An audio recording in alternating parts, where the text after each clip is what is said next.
2. Great job of taking care of business in Game 1 by Jordan Zimmerman and by the bullpen, some timely hitting. All the RBIs came on outs in that first game, so that's good situational stuff for the Nats. Yeah, good situational stuff for the Nats, not so much for the Dodgers. 3 leadoff doubles stranded the difference in Game 1. All right, John Lennon, something about nightcaps of doubleheaders. He's already done it twice this year. He has 3 wins overall for the Nats. Can he do it again? Well, he's in a familiar situation, right? You talk about the game against the Braves after losing the heartbreaker on Friday night, losing the first game on Saturday, coming back and dealing. And how about against the Marlins? So John Lannon knows what he's doing. He's a Game 2 doubleheader secret weapons specialist guy. And he's also 4-1 with a good ERA in his career against the Dodgers. He's hit his only Major League home run against the Dodgers. Now, that was about 2,700 miles from here. But in 3 starts this season, impeccable. He's given the Nats big wins whenever they've needed them. In Game 1, after Jordan Zimmerman, the bullpen was great. Sean Burnett, a couple of strikeouts, pitched around a mistake in the outfield, pretty much untouchable. And then, after getting those big strikeouts, it was turned over to Storen and then Clippard.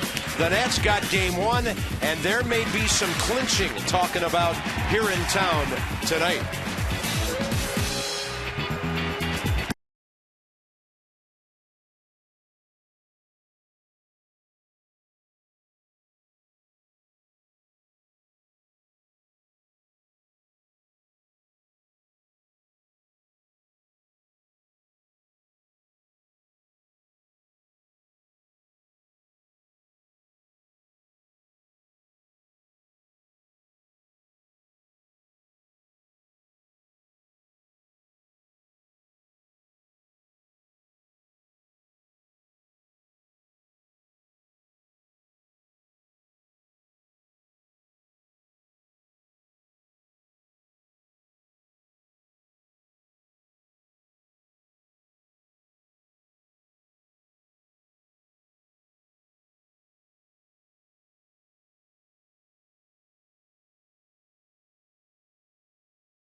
Make the playoffs. Jordan Zimmerman pitched 6 great innings, and the offense put enough on the board to take care of the Dodgers in Game 1. The nightcap features John Lennon with an opportunity to make it 4 wins in 4 tries and guarantee postseason play in D.C.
beginning of game one, and they saw the end of a dandy. So the Nats are getting ready. Could be a special night in our nation's capital. First order of business, John Lennon trying to take care of the Dodgers in the nightcap.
Visit Jeep.com to learn more. By AT&T. Texting and driving, it can wait. It's a message from AT&T. And by the Virginia Lottery. We'll play anything, anywhere, anytime. We're game. So are the Nats in game one. How about that gem by Jordan Zimmerman and the bullpen, holding the Dodgers to 1 run on 9 hits. And now the Nats have a postseason magic number of 1. They have a National League East champion magic number of 9. It's 68 degrees for the nightcap. It is absolutely gorgeous here. And visit Train.com for an independent Train comfort specialist dealer near you. It's hard to stop a Train.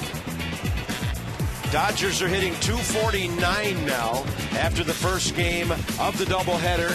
Adrian Gonzalez doing well with runners in scoring position, but as a Dodger, he's only hitting .233 with a homer and 16 RBIs after going 1 for 4 with that second inning double in game one.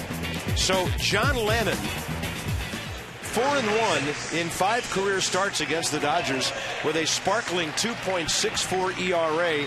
Can Mr. Nightcap do it again for the Nats? Doubleheader secret weapon guy? Yes, he can. Last time out, he got the 2-0 win at New York on Wednesday. Pitched 5 2/3 of shutout ball.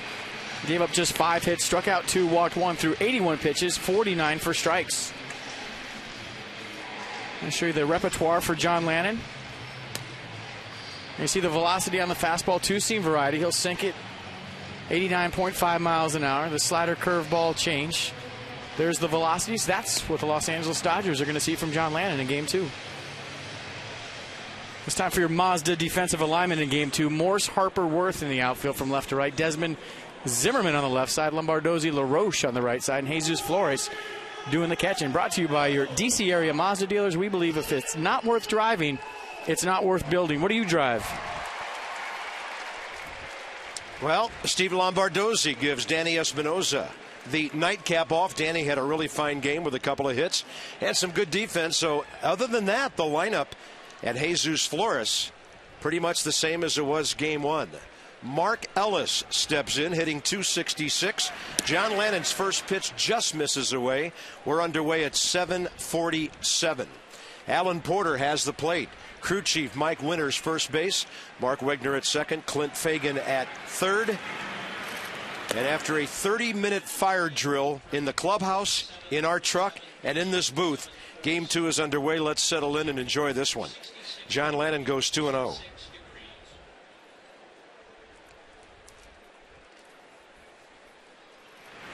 And he'll dart that one in there, 90. 2 balls and a strike. If you remember his last outing against the Mets, lots of fastballs attacking the strike zone, not a lot of off speed.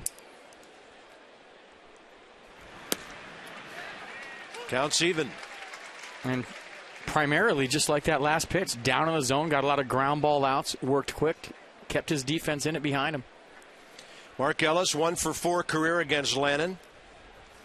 And the 2-2 pitch is lined right to Ian Desmond.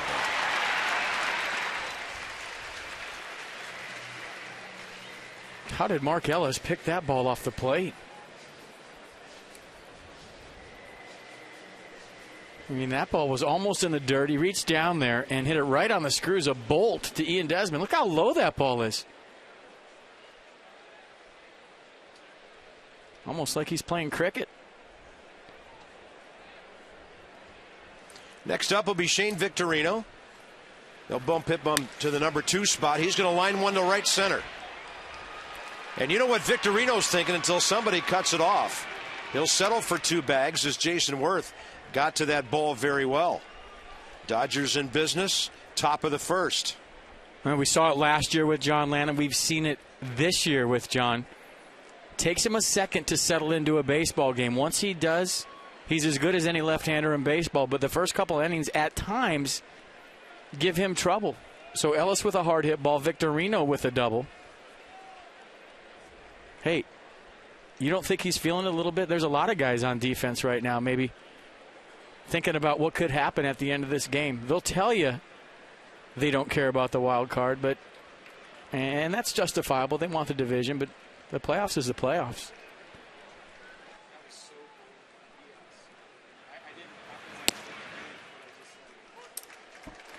So Matt Kemp hitting .302.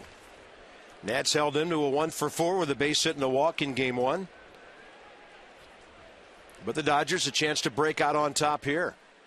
By the way, the Braves are underway at Miami, and they got 2 runs early against Josh Johnson.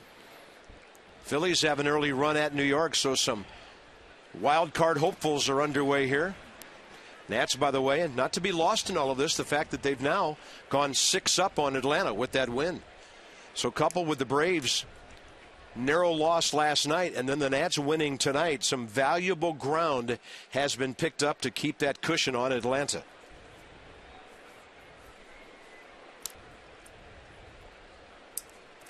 One ball, one strike to Matt Kemp. Way inside. Got a base here. You don't have to give in.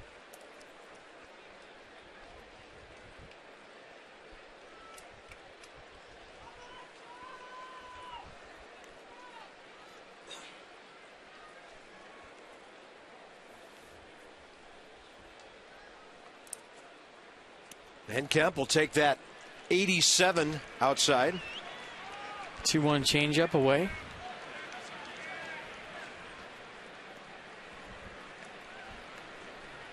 Adrian Gonzalez in the number 4 spot. Right behind Kemp like they were in game 1.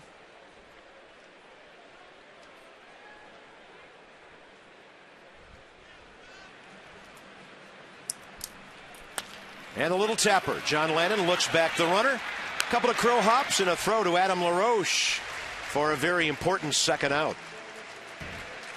And when I talk about not giving in when you have a base, that means just because you're behind in the count doesn't mean you have to feed a fastball in there to a good hitter. You saw the 2-1 pitch from John Lannon, a changeup to Matt Kemp. The 3-1 pitch, same. Changeup down the way, turned it over nice. Got the little tapper back to the mound. So smart pitching early by John Lannon with the base open to a good hitter. He'll duel with Adrian Gonzalez now, who's 3 for 11 career against Lannon.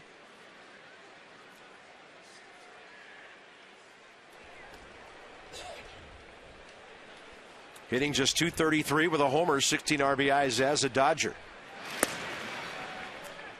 91, just a little low. Talked about that Milwaukee ball club, how well they're playing. They have an early run at Pittsburgh.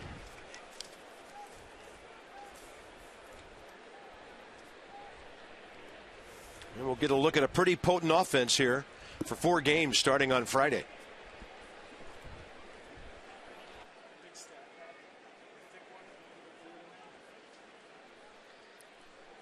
Second base, Shane Victorino, great speed.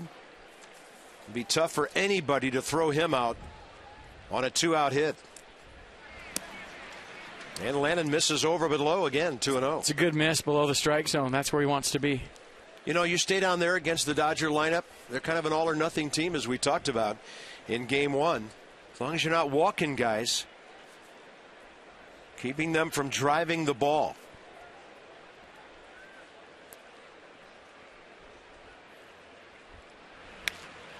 Right up the middle.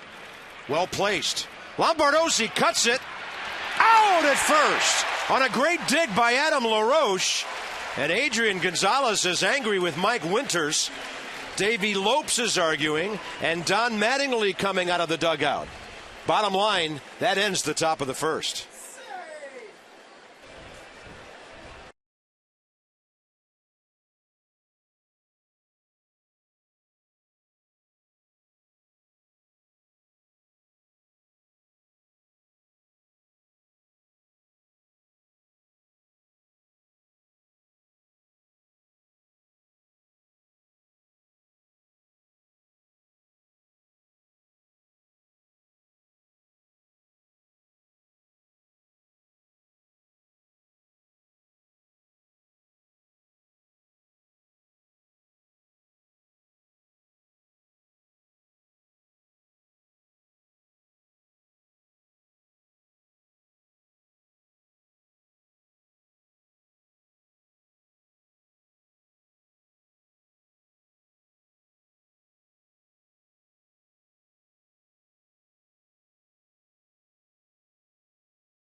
Have a little bit of a beef, and that's may have caught a break early in this game. Great play by Steve Lombardozzi, inspired by Danny Espinosa's play at second base in the first game. Watch, foot on the bag,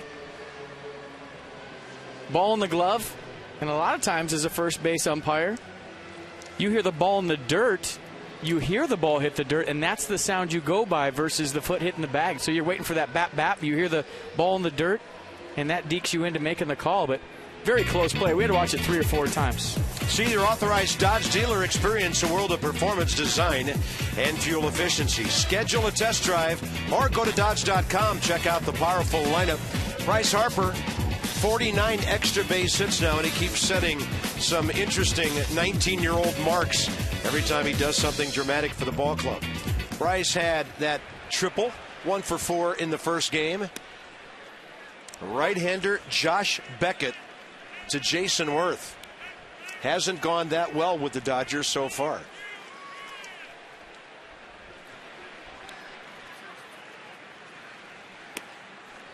You know, last time out he got the no decision on Thursday against St. Louis. He allowed 1 run on 7 hits in 5 1/3 innings. The Dodgers lost that game 2-1. He struck out 6, walked 2 through 98 pitches, 58 for strikes. Jason Worth, 1 for 3 career against him. That one misses low and away. And not the same Josh Beckett that he was in Florida, maybe even early on in Boston. And the fastball average is 91 miles an hour. This is a guy that used to go mid-upper 90s. That's a busted bat, well placed up the middle. Worth digging, and he'll be thrown out by Hanley Ramirez. Let's check out the repertoire for Josh Beckett tonight and what the Nats are going to be seeing. The fastball, 91.5 miles an hour on average. He'll run it in, as you just saw, a cutter on the other side to go away from righties into lefties. Pretty good curveball at 75 and a changeup for lefties. Well, Bryce Harper got the Nats a big run. That was the eventual game-winning run, leading off the fifth with that triple. Scored on the Ryan Zimmerman ground ball. You know, that was a real playoff approach in game one for the Nats in every department. Good starting pitching, great bullpen work. Enough hits, and all 3 runs driven in by outs. A sac fly, a couple of ground balls. Getting the ball in play, moving runners, doing the job. The kind of things you're looking for in September on into you know what month. That's a swing and a miss, and the count's 1-1. October? Yeah. Sweet. I got it right. Well, I think the difference in game one was Adrian Gonzalez had a leadoff double. They didn't get him in. Luis Cruz in the fourth had a leadoff double. Didn't get him in.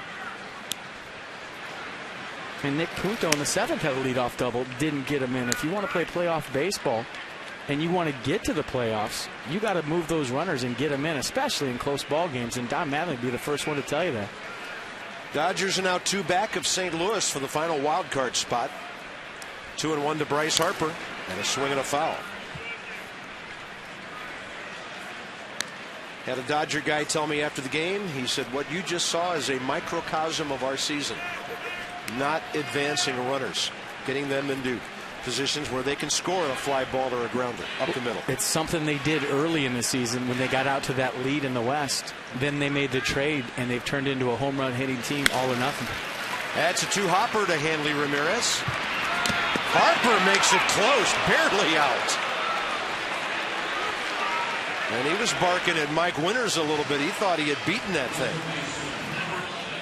Let's check it out. Bryce Harper thinking he's safe. Adrian Gonzalez thinking he was safe in the top of the first. What do you got? It's a good call. Yeah, they got him. But how many guys make a 2-hopper to short close when it's supposed to be so routine? Well, sometimes when you hit one to Hanley Ramirez, he'll take a look at the baseball, take his time, and then let it go. He's got to get rid of that quicker. He made that play close. Ryan Zimmerman. Great ball game. 2 hits, an RBI grounder. Couple of gems at third base in game one.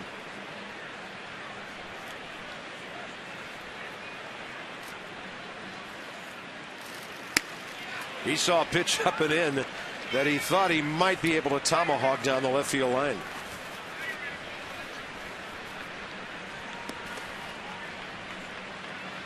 So he's in the hole 0-2. Collected RBI number 85 in game one. Waits for the breaking ball. Little tapper third base side. Luis Cruz on the move. And Josh Beckett, his first ever inning at Nationals Park. Pretty impressive.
second room of flooring free at 877-241-LUNA. Nice crowd building here as we get to inning number 2 of game number 2. John Lennon last time out at the Mets on September 12th, 1 week ago. Almost threw 6. Gave up only 5 hits. Kept the ball down. Lots of fastballs, lots of ground ball outs for John Lennon. Like I said, 5 2/3 of shutout baseball. Did a nice job of getting some big outs and wiggling out of a few jams. Nats went on to win that game 2-0 and swept the series from New York before heading down to Atlanta. John has a tough one here. He faces Hanley Ramirez, who's 9 for 21 career against him, with a homer and 5 RBIs. Had the only Dodger run batted in first game, 2 for 4. Pair of seeing eye singles. Might have busted a bat on at least one of them, maybe both. Big breaking ball, and he had a hitter moving his feet all over the place. A pretty good curveball from John Lennon here. Let's check it out. Started it high, dropped it down. Ramirez out front. Good pitch.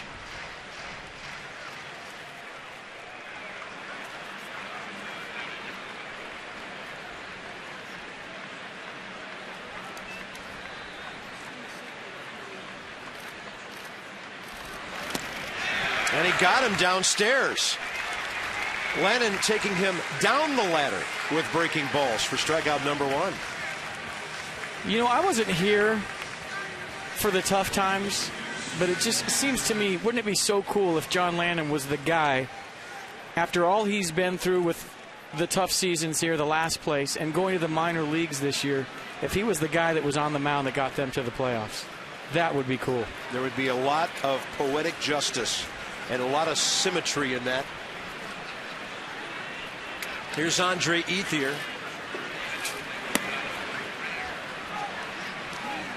He batted second in the first game, went 1 for 5 with an opposite field base hit. Scored the Dodgers' only run.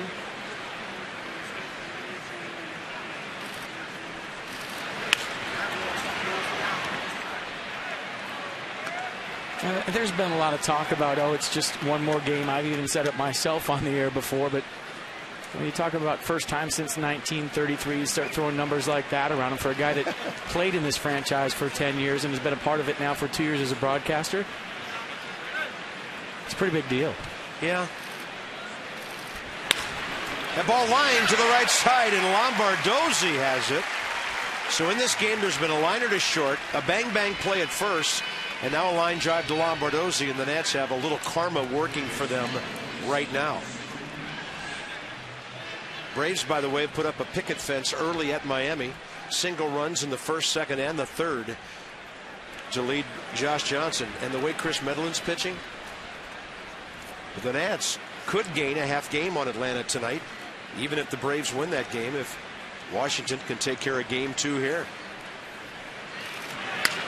That ball hit hard to right field in the corner, and it is going to hit fair. How about Luis Cruz with 3 doubles in this doubleheader? So he's 3 for 5 with 6 total bases. Didn't have to pull it that time. Where's this guy been hiding? In Los Angeles. And a couple of doubles in the left center field gap first game. This time goes the other way on a fastball up from John Lennon out over the plate. I'll tell you why we didn't know where he was, because last year he was at AAA for Texas. Then he went to Mexico, his native country, and played for Diablos Rojos, which I'm pretty sure means the Red Devils down there, and he hit 406. The guy can hack. Here's the catcher, Matt Trainer, hitting a $168. Should be doubles Rojos.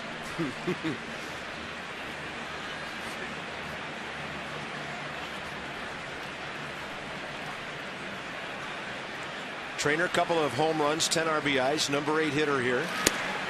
He has never faced John Lennon. And one of his claim to fame is his wife is Misty May Trainer, the great Olympic beach volleyball medalist.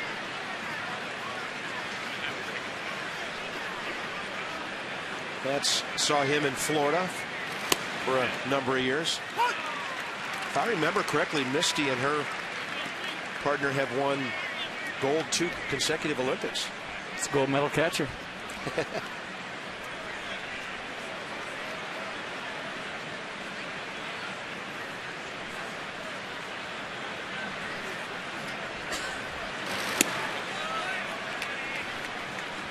Now Josh Beckett on deck. Careful right here, right? Well, Beckett's a 140 career hitter with 3 home runs, but he hasn't hit much in the league lately. Only 14 ABs this year.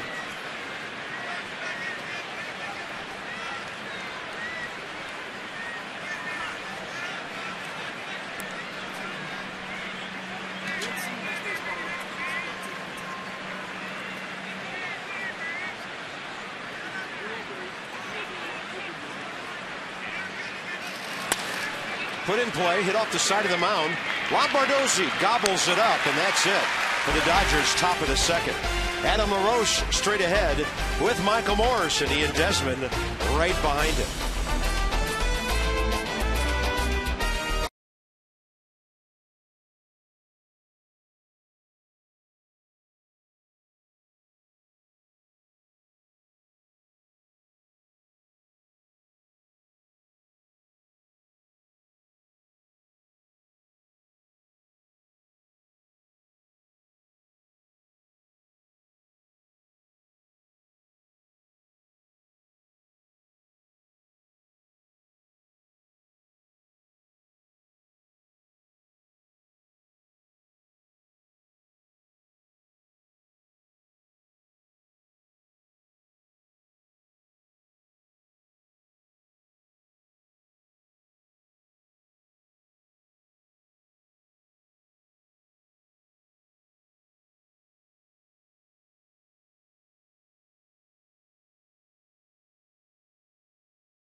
On the web at MVUSA.com. By Looper in theaters September 28th. And by your local D.C. area Land Rover Center.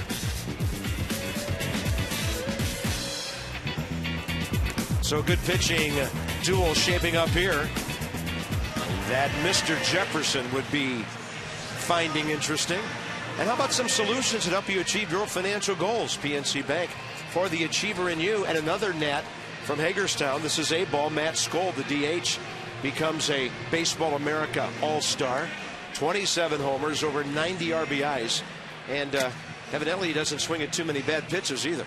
Look at the bases on balls. Big boy. Met him when he came to get his minor league player of the year award. Guy that plays third base. Worked real hard this year on his defense at third base. And stay tuned. This is a guy with a lot of pop in his bat that's going to be a good major leaguer someday soon. Adam LaRoche, 2 for 15 career against Josh Beckett. Walked a couple of times, had a ground rule double. 1 for 2 in game 1. Fastball is outside. Josh Beckett, 131 wins, 94 losses. Makes his 302nd career start. He doesn't probably remember a whole lot about the Nats, but he's faced this franchise a lot of times. 16 games, 15 starts against Montreal, most of that against the Expos, then the Nats. 7-2 with a 2.37 ERA.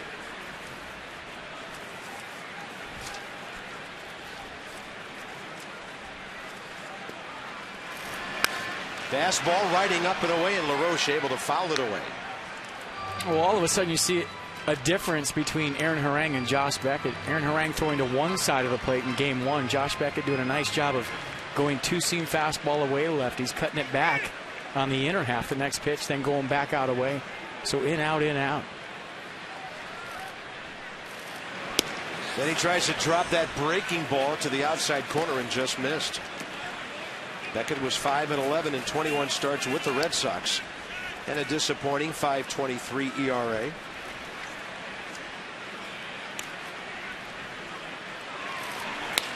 LaRoche will pull one, base hit, right side. Just great extension by Adam, got around that ball, and he is on base for the 4th time in a row, and 4 out of 5 plate appearances in this double dip. Well, how many ground balls have we seen Adam LaRoche hit this year right to this spot that got gobbled up by a shift? Dom Mattingly playing it straight up. Adrian Gonzalez way off the line. Ranging far to his right, couldn't get it, and there goes a no-hitter.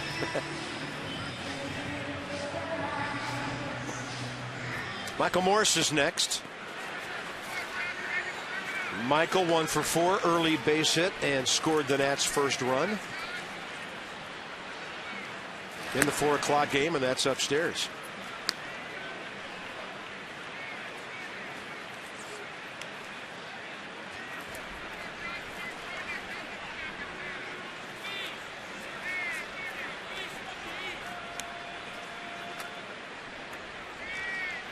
Target off the plate.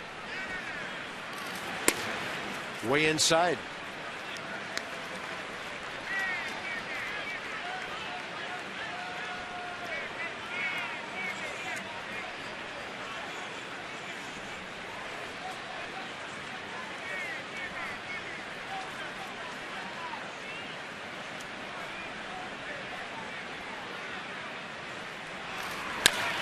High chopper over the mound. Ramirez turning the 4-6-3 double play. Bases wiped empty, 2 outs.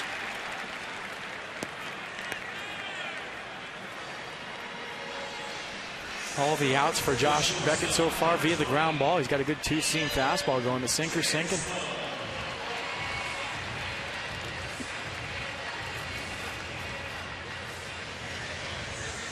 That'll bring in Ian Desmond. In the first game, hit the ball hard, really hard twice, lined out to short, doubled to left center. And then Tyler Moore drove him in with the game's final run with a ground ball, middle innings. And this will be easy for Shane Victorino. And the Nats go quickly after the leadoff hit. On to the top of the 3rd, no score in the nightcap.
doubleheader today. Davey Johnson mentioned going to his bullpen for a spot starter on Sunday, and specifically has mentioned Craig Stammen. He said obviously it's going to depend on how the rest of the games unfold for the next couple of days, but he does say he wants a right-handed pitcher because of the matchup with the Brewers lineup. And Craig Stammen said today, it's been a while since I've started a baseball game, but I'm willing to do whatever it takes what the team needs me to do to be successful. He said, there's been at least one game this season that I've pitched at least or thrown at least 60 pitches, and I think I could go more. I would definitely want to go at least 5 because that's the point. There's a little bit of pride in that too if he gets the start, but he said the only way to have success would be have the same mentality as he has coming out of the bullpen, and the toughest thing would be facing the lineup twice, which you don't do as a reliever. Craig Stammen has made 38 career Major League starts. Thank you, Christina. Visit AFCEA.org, the Association for IT Pros. Yeah, we're going to give you a start on Sunday. You get to face Ricky Weeks, Aramis Ramirez, Ryan Braun, and a really good hitting Milwaukee team that's hot right now. And that guy right there would say, bring him on. And he's got good enough stuff to get through any lineup 2 or 3 times. Yep. Josh Beckett is 1 for 14 this year, but as I mentioned last inning, pretty good hitter, career 140 with 3 homers and 16 RBIs. I just want Christina to tell me how he said it again.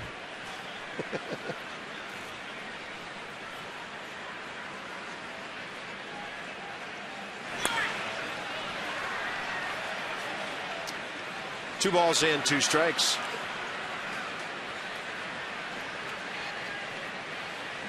Speaking of Milwaukee, Nori Aoki has hit his 9th homer. They have a 1-0 lead in the 4th inning at the fading Pirates. Ball pulled to the left side. Desmond's going to plant. Watch this gun. Now pitcher running. No contest. Schedule has been released for next year. Take a look at it. Figure out how you want to work your 20-game partial season ticket plan. If you don't have a full plan, go to nationals.com/2013 or call 202-675-NAT. Some restrictions do apply. Keeping an eye on some other games. Jimmy Rollins, a first-inning homer at the Mets, but they tied it in the 3rd. And the Marlins haven't been able to break through against Chris Medlin. The Reds have an early run at Chicago. And that's important because the Nats and the Reds have the same number of wins right now, 90. Although, as they would say in hockey, the Nats have 2 games in hand. One of them being played right here. Mark Ellis lined Tui and Desmond first time, so he figures I'll go about 5 or 6 feet higher. That's a bare hand by Harper. It's a good thing Mark Ellis wasn't thinking double right there. Things your outfielders do for you that do not show up in box scores. Well, it was funny watching Mark Ellis run to first because right when he rounded the bag, and he rounded it hard, it looked like he realized that was Bryce Harper in center field. Look at that throw. Bare hand, glove overrated, sling it right on the money. Holds Ellis to a single. Right here, he's out. That's Harper. I want to go back to first. Yeah, saw him in April. Shane Victorino, double first time up. So as a Dodger from the right side of the plate, he's hitting over 290.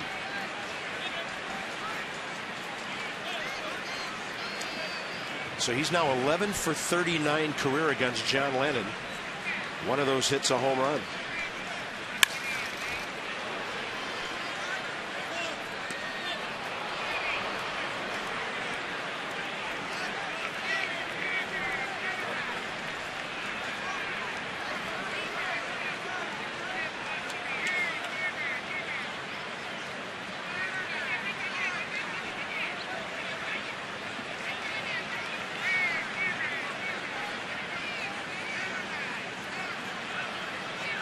Short lead by Ellis. Victorino turns on one and hooks it well foul. Plenty of distance. That thing's about 3/4 of the way up the blue seats. That was a long strike. Shane has 10 homers on the year. He will muscle up on occasion. He's hit 89 career home runs in 8 years.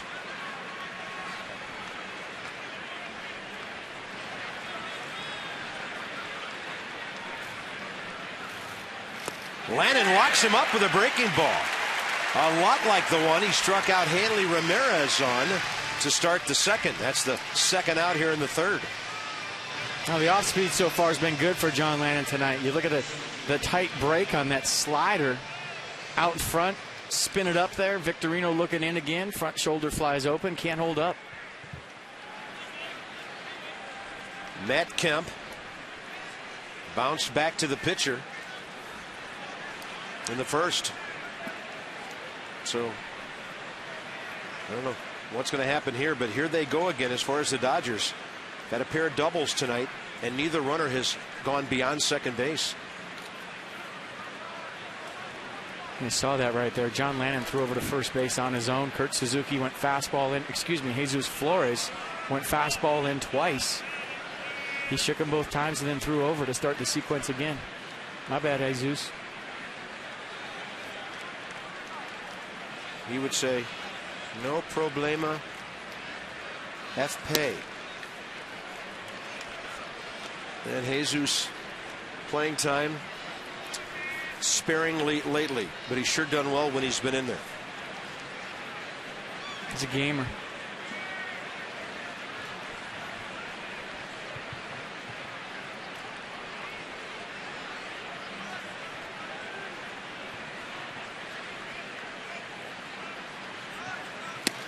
Outfield deep.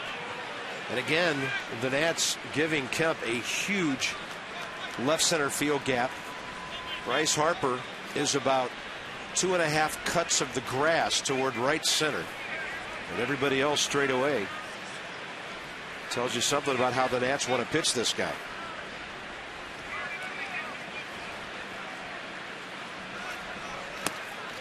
Well, as a hitter, it tells you how they're going to pitch you. Smart hitters look out at the defense. They look for little things like maybe after a sign is put down, does a second baseman move over a couple of steps to his left? That'll tell you they're going away. Does a shortstop move to the pull side? You're always looking out to find clues. You see a shortstop move to the pull side after the sign's down, you got a good idea that it might be an off-speed pitch. Middle infielders can tip. Outfielders, the way they shade can let you know how you're going to be worked on a given night. 4-pitch walk. It looked like once John Lannon fell behind, he didn't want to have a whole lot to do with Matt Kemp, even though Kemp's only 2 for 14 career against him. Adrian Gonzalez is 3 for 12, and he'll step in here. 2 on, 2 out in a scoreless game.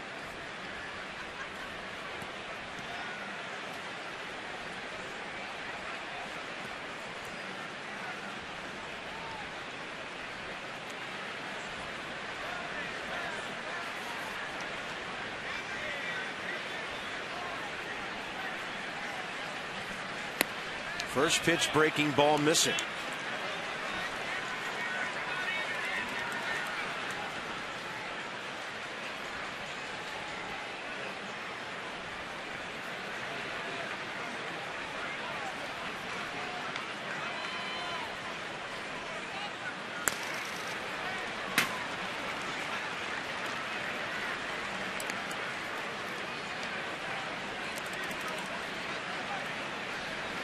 We said it last time in New York, lots of fastballs, doing it here tonight, but I think his secondary pitches are a little bit better here than they were in New York. Good curve, good slider, good change so far.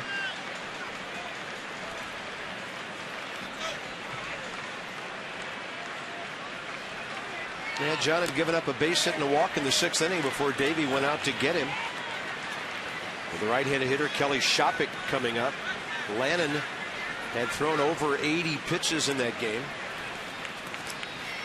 81 pitches, 49 strikes. And the bullpen did the job the rest of the night on the combined 2-0 shutout, beating that good young pitcher Matt Harvey, who's facing the Phillies tonight.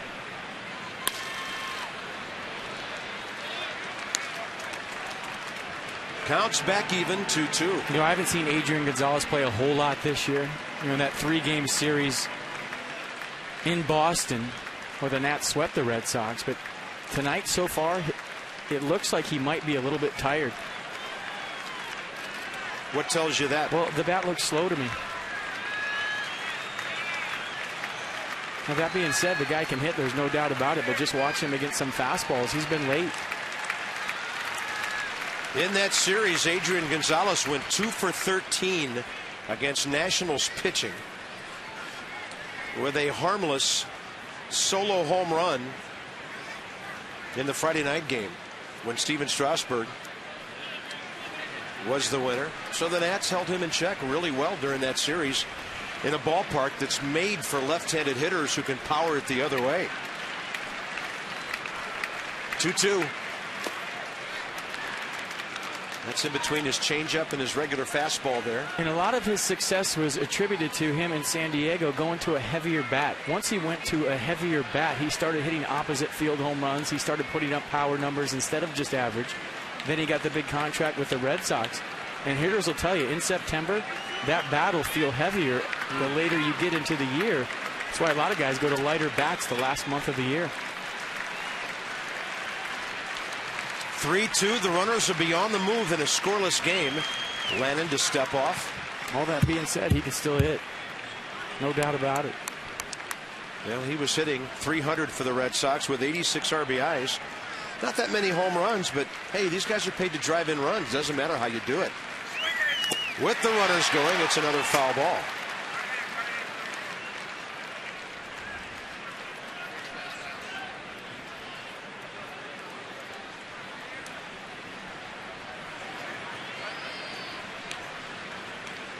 Gonzalez, born on the West Coast. Family moved to Mexico when he was a baby and then moved back when he was a teenager.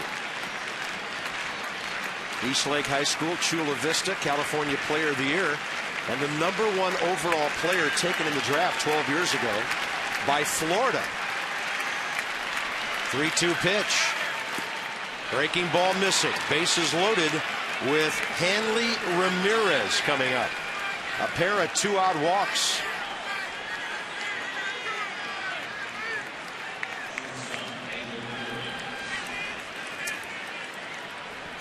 Well, we'll see what kind of lab work Ramirez did first time up. He was fanned by John Lannon on that breaking ball in the dirt.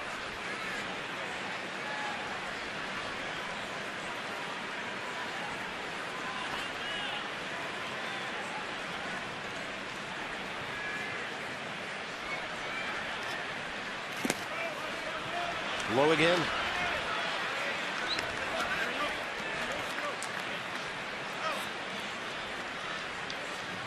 It's a tough spot for John Lannon. Steve McCaddy going to come out, tune him up a little bit. But 1-0 count to a dangerous hitter. Where do you go? Maybe a well-located two-seam fastball down and away to him.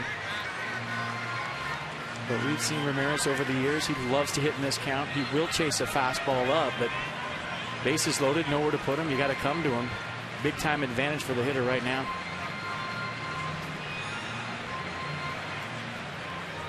He has missed on 9 of his last 12 pitches.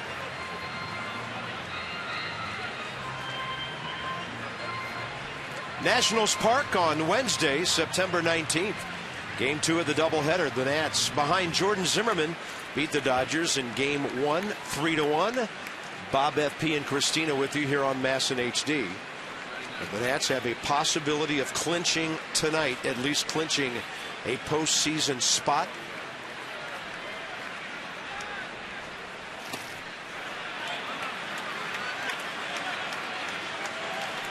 And now John with the bases loaded, missing 2-0. Third base Ellis. He singled. Kemp, Gonzalez second and first. They both walked.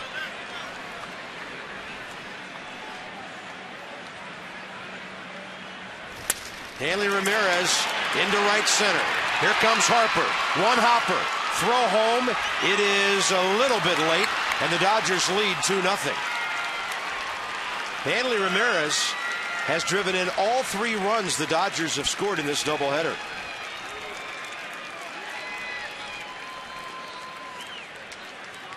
Well, he knew he had to come to him sitting 2-0 with the bases loaded. You knew you were going to get a strike. Good pitch by Lannon down and away, but the damage is already done by a couple of walks in the inning. One to Kemp, one to Gonzalez. So the good piece of hitting by Markellis, he scores, and the walk to Kemp scores.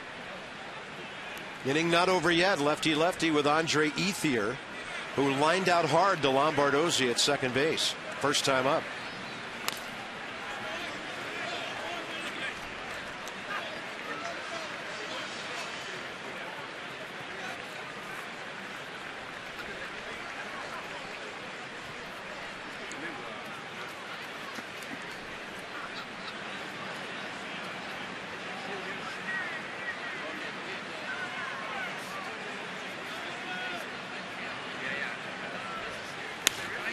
that ball hit hard to right. Around third is Gonzalez. Worth will hit the cutoff man. Dodgers lead 3-0. And now 2 of the 3 runners who've touched home plate were guys who walked. Hanley Ramirez ending up at third. And that's RBI number 85 for Andre Ethier.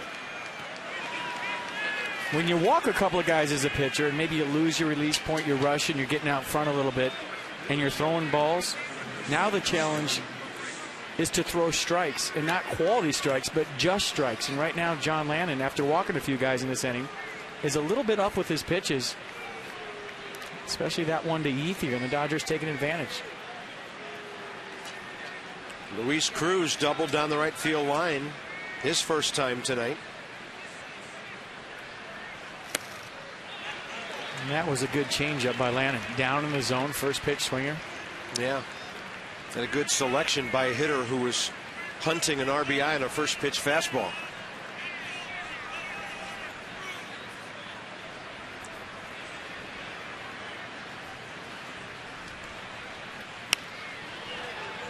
That pitch was up, and Cruz had a good take at it.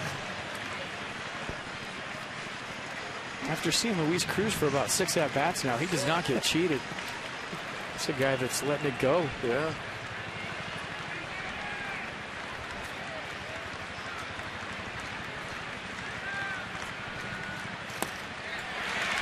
That'll do it. Long inning, couple of walks, 3 hits. The Dodgers scored 3 times. Bottom of the order coming up for the Nats.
For a chance to win a VIP experience for 2 to a World Series game this year. Presented by Scott's, the official lawn care company of Major League Baseball.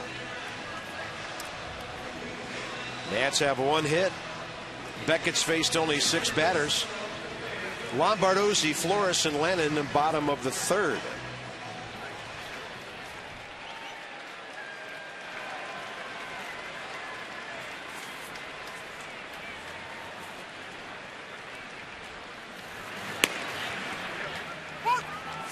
None of the hitters in this inning have seen Beckett before. In fact, only 3 in the lineup have tonight. Worth, LaRoche, and Morse. Lombardozzi was supposed to start the game last night. They got rained out. Danny Espinosa feeling well enough to be in there for game 1, so Lombardozzi gets the nightcap. And Espinosa with a nice game 1. A couple of hits, base hit bunt. Great plays at second base. And Lombardozzi will flare it out to left field. Shane Victorino, easy out. Jesus Flores will be next. Don't forget about DASDAQ's mobile ordering. Delivery to your seats in minutes. Go to DASDAQ.com/Nats. Select locations and some restrictions apply. So I'm going to order a pizza up here right now. We just had one in between games. I know. It's killing me. I have a feeling we're not one of the select locations. I'm trying it anyways. They're like, we're not coming up there. Yeah, they are.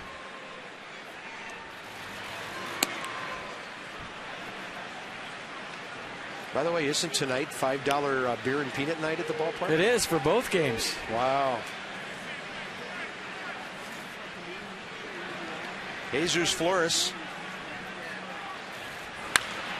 He'll go upstairs and hit one to center, and under that one is Matt Kemp. 2 quick outs.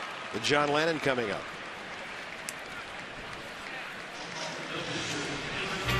Well, tomorrow, Ross Detweiler goes for number 10 again. Chris Capuano, who the Nats have already seen this year, goes for the Dodgers. And the Brewers are in. Make a note of all the day games. The 1 o'clock game prior to Dierks Bentley on Saturday. And then the Sunday 1:35 offering. And then a little matinee for you on Monday before the Nats hop on up to Philadelphia to start their final road trip of the season. 6 of the last 9 games against the Phillies.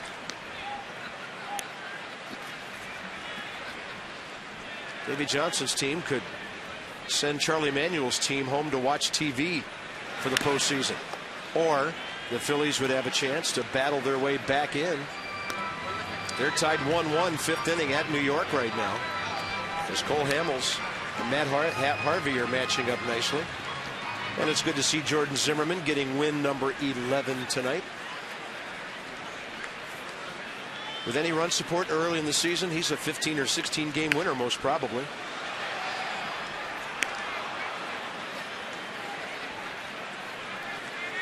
And the only thing he cares about is getting to the postseason and going deep. 106 pitches, 76 strikes today. That's a breaking ball that'll punch out John Lennon and the Nats. Quiet first 3 innings for the Washington offense. The Dodgers by 3.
Here at the ballpark. In fact, this is the second time we've done it today and tonight.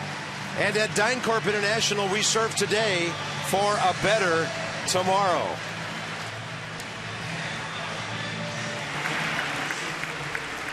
John Lennon now wants to settle down like he has in the past and keep this ball game within reach until the Nats bats can come to the rescue. Yeah, down is the key word right there. When he's been down the zone tonight, very good. A couple of free passes came back to haunt him. Keep it right there. Give your team a shot.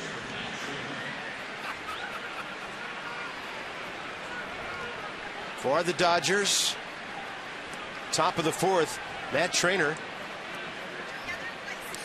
Josh Beckett, and then the top of the order, Mark Ellis.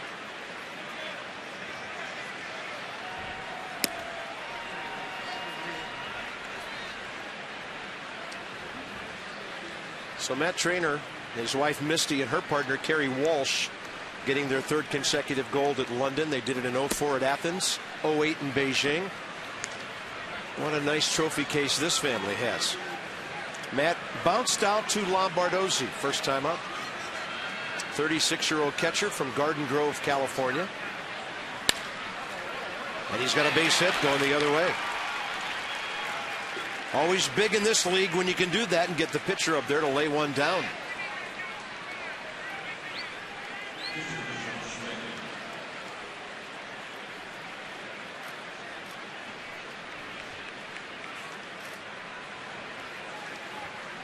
Josh Beckett, 26 career sacrifice bunts. Hasn't done much of this in a while.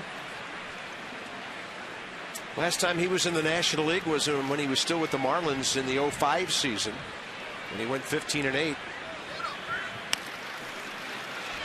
ball laid down. In fact, he went to Boston in that deal that sent Hanley Ramirez as a youngster and Anibal Sanchez to the Marlins. Now they're teammates. 3-4 on the sacrifice, and Matt Trainer down to second base. Let's go inside the numbers with Kia. A full lineup of high quality, stylish, and dependable vehicles. To learn more, visit kia.com. So the best records now. The Nats jump ahead of the Reds, 90-89. Cincinnati 2 more on the loss side, though. The Rangers jockeying for best American League record. But you know, this whole having the best record in your league thing and playing a hot wild card team and having to go on the road for the first two, this whole thing is more of a wild card this year than ever before. Agreed. Not much of a reward. You know, and I know that sometimes logistics come in because an East Coast team could be playing a West Coast team, and you might have to have a travel day. But man, what a penalty. So the first 2 games of the DS, if you're the division winner, are on the road, and then you get 3 back at your own ballpark. And if you have the best record in the league, you're playing a wild card team that probably came roaring into the playoffs at the last moment, like the Cardinals last year and the Giants 2 years ago. That's a one-hopper out to Desmond. Thought about throwing to third, but the runner was kind of in his angle, and that's the second out anyway. You would only maybe take that risk in a late game situation with nobody out. Well, Matt Trainer runs well, and I'm not going to say for a catcher because he just runs well. So Ian Desmond right here takes a look. Trainer hesitated a bit. Probably didn't have an angle. Let's look at Ryan Zimmerman at third base. He's telling him go across. So good heads-up play right there by both infielders on the left side.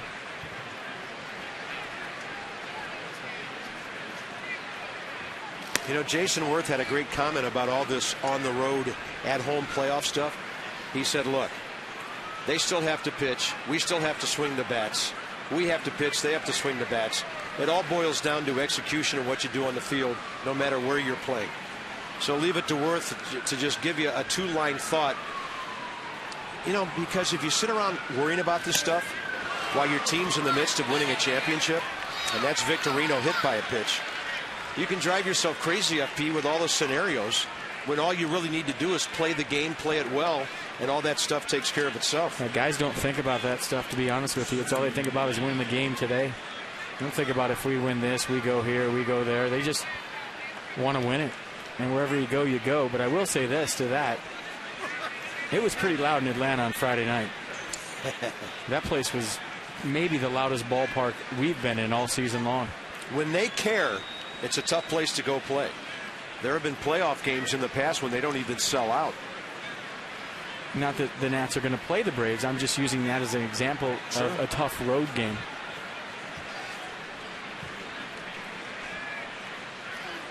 Matt Kemp, comebacker to the pitcher, walked and scored.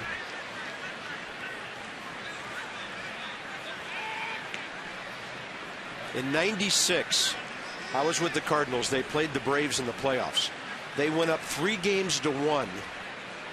And our fans, and there's Chin Ming Wong warming up, our fans were doing the tomahawk chop in Game 5. And I'm sitting there in the radio booth going, please don't do this. Oh. Well, the Braves won Game 5. They won Game 6. They won Game 7. Went to the playoffs. And when things are going right, you're right, Atlanta can be very, very difficult. That's a lesson that some folks will never forget. Don't kick a sleeping beast.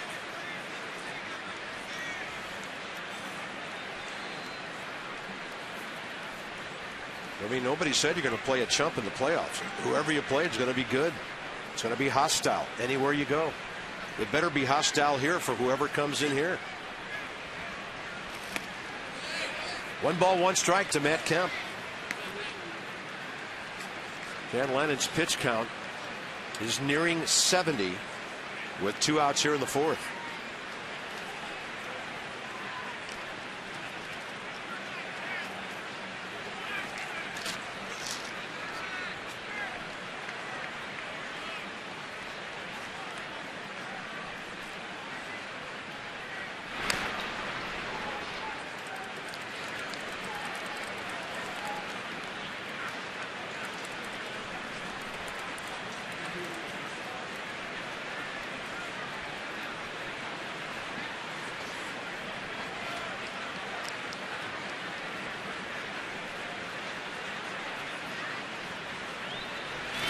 Breaking ball, sitting upstairs, 4-0 Dodgers.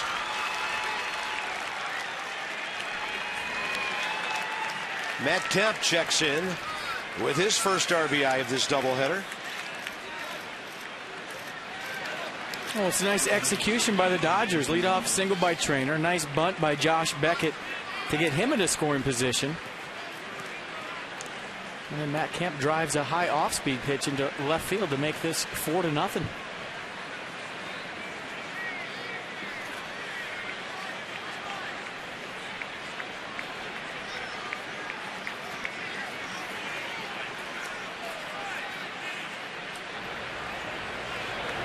Steve McCaddy to the mound.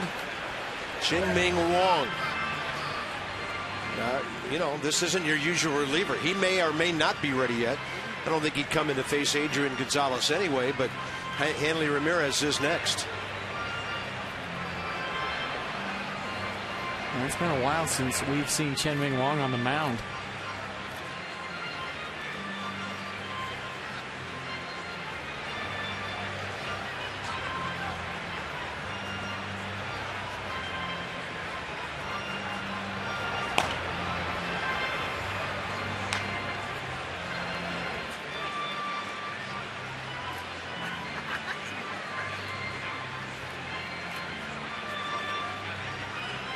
Long visit by McCaddy. Alan Porter, the umpire, joins.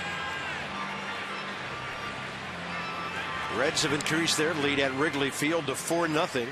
In the 6th inning, the Braves still lead at the Marlins 3-0. Adrian Gonzalez 0 for 1 with a walk, stepping in.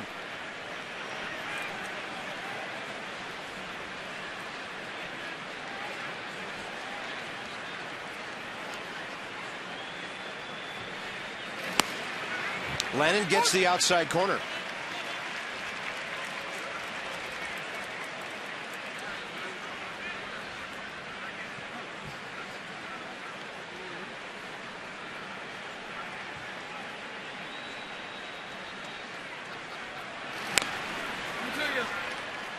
Runs the fastball in on his hands. And we've seen Adrian Gonzalez get to that pitch right there. He's having trouble getting to anything on the inner half, especially the fastball.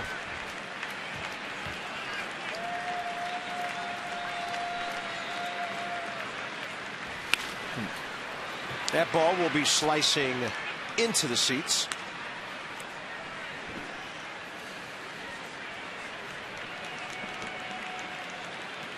And of course, the Dodgers doing a little scoreboard watching. St. Louis has picked up a couple of runs at home against Houston. They've got a big time schedule in their favor. They played the Cubs and the Astros quite a bit in the last 2 weeks. They get the Nats for 3 in St. Louis, though. And on an off-speed pitch, Adrian Gonzalez able to foul it back. And a lot of times as a hitter, if your lower half is off and you're not getting your foot down early or you're not on time, it'll make your bat look a little bit slow. because the feet aren't in sync with the upper half, and if you don't get the lower half out of the way before you fire the hands, and it's all coming together at once with the lower half and the upper half starting, your bat has a tendency to trail. 2 balls and 2 strikes. Pardon me, 1 and 2 as John misses down and away.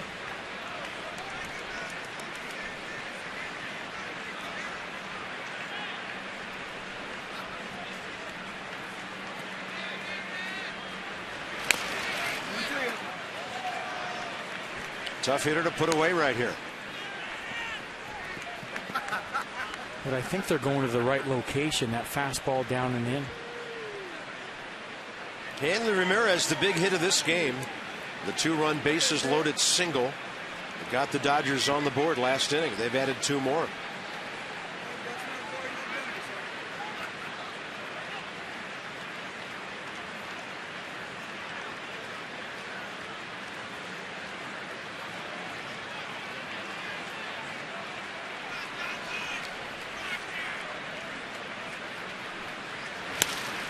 Right side, well placed. Espinosa keeps it under control. Runner rounds third. Danny Espinosa saves a run. Bases are loaded. Pardon me, Steve Lombardozzi ranging far to his left, just like the guy he replaced. Yeah, nice play, showing a lot of range, saving a run, laying out.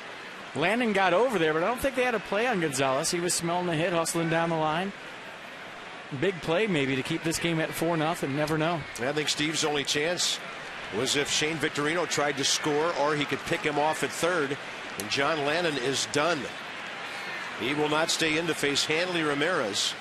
So Lannon will last just 3 2/3 innings tonight, and he'll give up 8 hits and 4 runs to this point. So this early call to the bullpen, packaged by the UPS store. We love logistics.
In the top of the 4th inning, you can bid now on game-used jerseys, including Bryce Harper, Gio Gonzalez, Davey Johnson, Tyler Clippard, and tonight's pitcher now on the mound, Chin-Ming Wong. Go to nationals.com/jersey auction. It ends at noon tomorrow. Some restrictions apply. Chin-Ming Wong, all season long, a total of 7 games, 4 starts, 24 innings, 37 hits, 12 strikeouts, 14 walks. Never been the same since that trip he took covering first base down in Vieira that took him out of the rotation early. First pitch back to the screen, 5-0 Dodgers.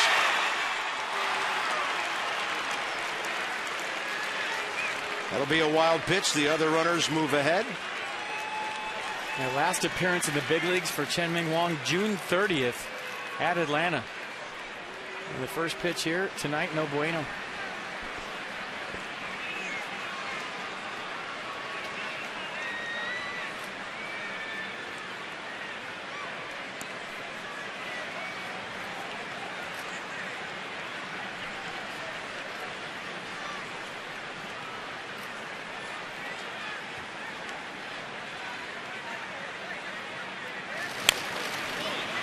Pretty good two-seam fastball right there. He'll back it up with a slider, a curveball, and a change. Fastball in the low 90s. Lots of run to it. Interesting first pitch selection to go to that off-speed when we've seen him throw 89, 90% two-seam fastballs before and be great. Hanley Ramirez 4 for 6 career against him with a double.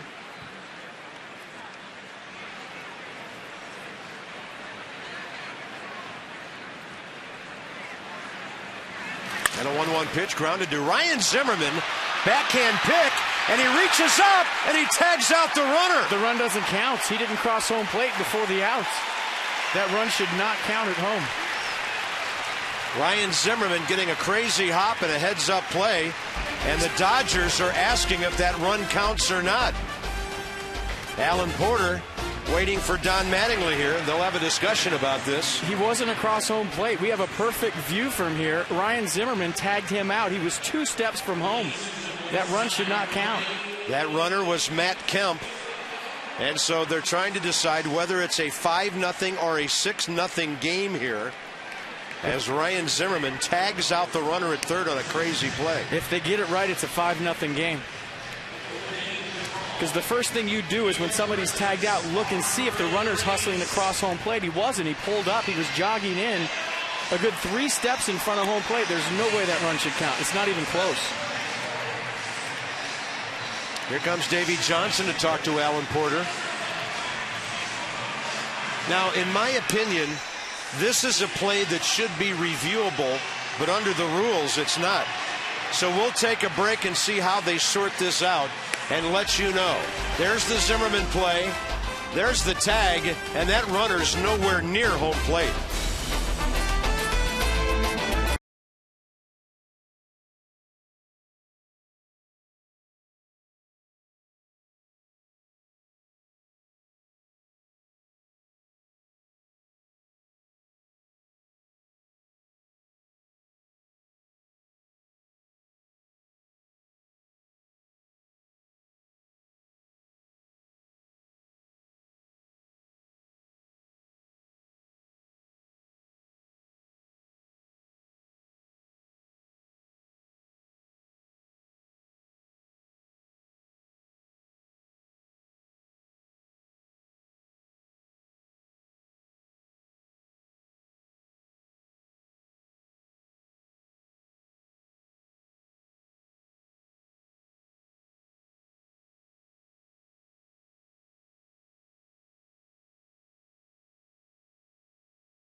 That could not identify the fact that Matt Kemp was nowhere near home plate when Ryan Zimmerman tagged out that runner.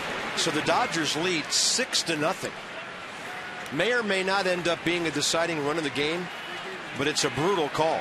But the way this team has come back all season long, it could turn out to be huge.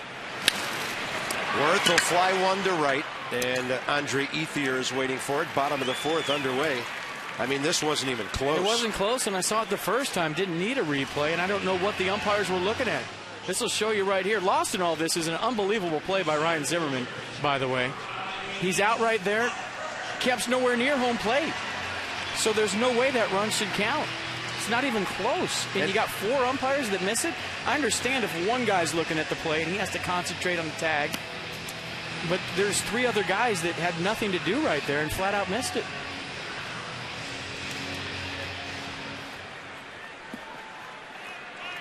All 6 of those runs charged to John Lennon. Bryce Harper is next. That has to be the responsibility of the home plate umpire, who can stand right there and look up the third baseline and the whole play's in front of him. And Alan Porter blew it.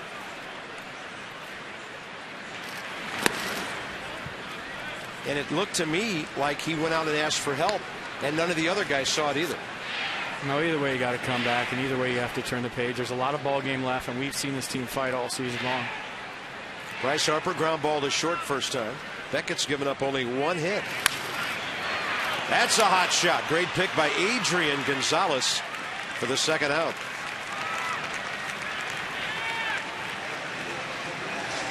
He's always been an excellent first baseman. Yeah, that ball had a little hair all over it. Adrian Gonzalez gives nice long hop. Good hustle by Harper. Nice play by Adrian Gonzalez. Yeah, he was ready to cruise to the bag. Then he remembered who was running. And Bryce is going to make that close no matter what. So 2 outs and Ryan Zimmerman coming up.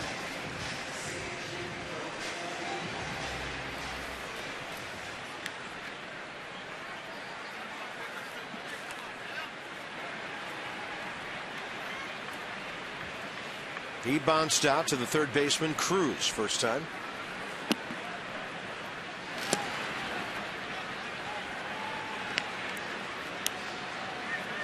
Six ground ball outs by Beckett. First 5 outs he got were on the ground, including a double play ball.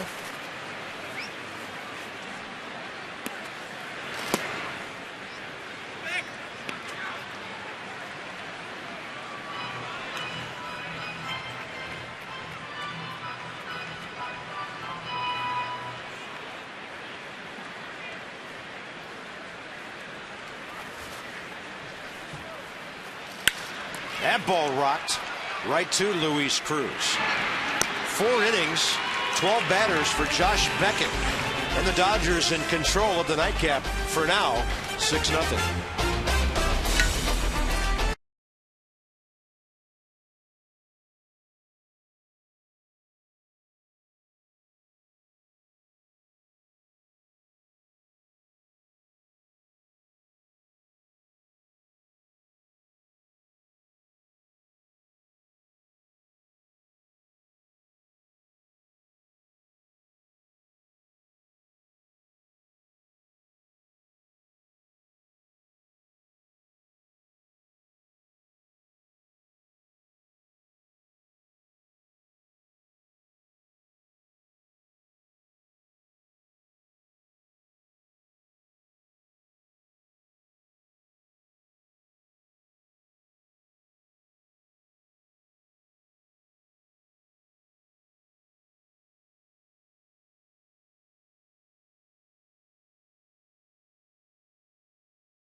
.com. John Lannon, short night. Less than 4 innings, and John gets charged with all 6 of those runs. Hanley Ramirez, the big blow of the game, a 2-run single back in the third, bases loaded. Yeah, check it out for yourself one more time.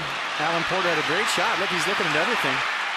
But lost in all this is the great play by Ryan Zimmerman with the tag on Adrian Gonzalez. Davey Johnson didn't like it. He came out and said, hey, that run shouldn't count. Alan Porter said, yeah, it does. And he's the only one's opinion that does count, really. I honestly think he didn't see it, and he got talked into it by the Dodger dugout. And they're doing what they should be doing over there. I don't think anybody had any clue about that play. And the Dodgers talked him into a 6-0 lead. Here's Andre Ethier. Yeah, but the heads up of Ryan Zimmerman to stay with that play and an in-between hop and make a tag on Adrian Gonzalez was just incredible.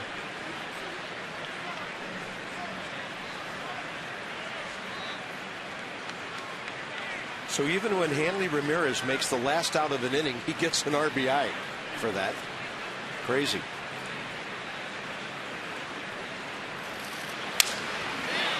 And a base hit just over the reach of Ian Desmond on a broken bat. Andre Ethier's 2 for 3.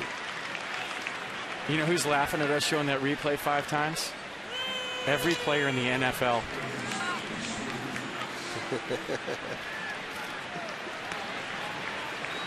Well, these are not replacement umpires. Don't need that going on. Here's Luis Cruz, 1 for 2 with a double. He's had 3 doubles in this doubleheader.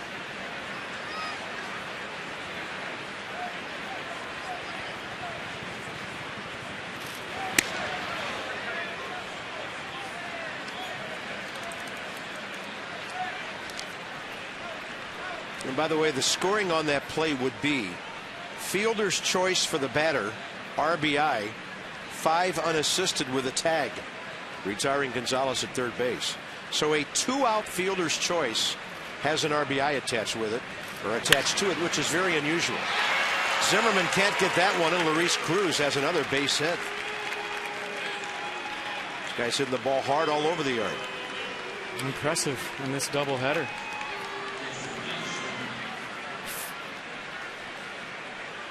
Fourth hit of the night for Cruz. A couple of doubles in game 1, a double and a single here in game 2.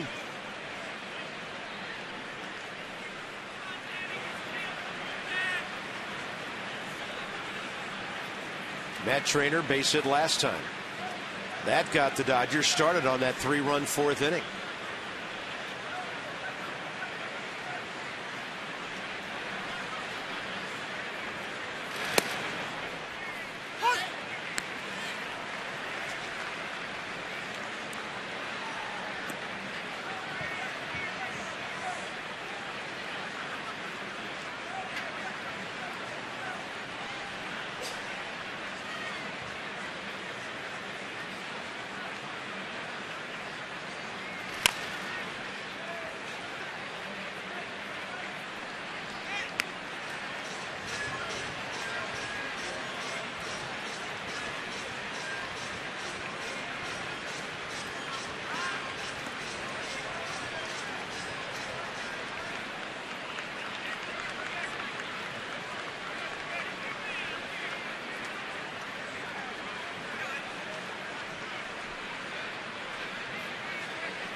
That ball hits on the plate.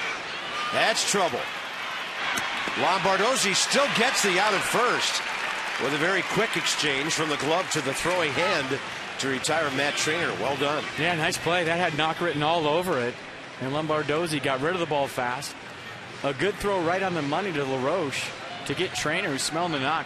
Boy, you hit a ball that high off the plate, it's usually a knock, and Trainer runs well. And this is pretty close at first, too.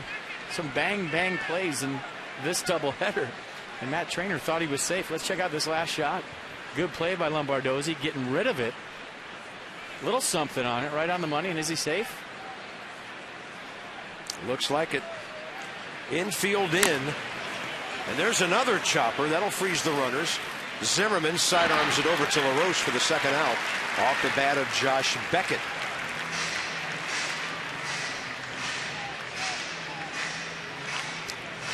Kind of give you an idea of Chen-Ming Wong's last 2 sinkers.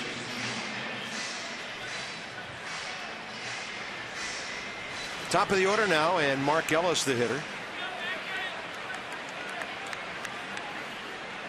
He's going to take a slow walk to the mound to give Josh Beckett a chance to get a breather. 2 on, 2 out, runners at second and third.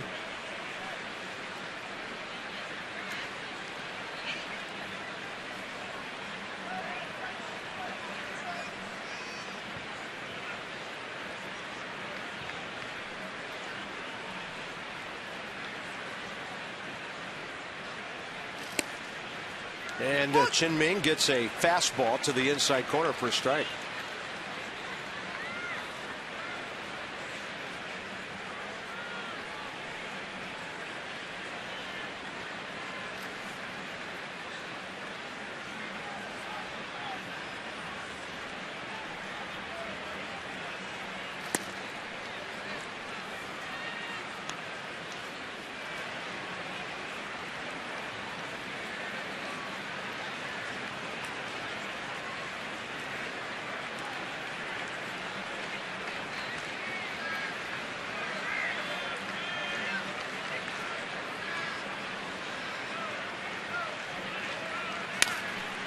2 hops, Adam LaRoche. 2 Wong, hitting over. First 2 base hits do not score.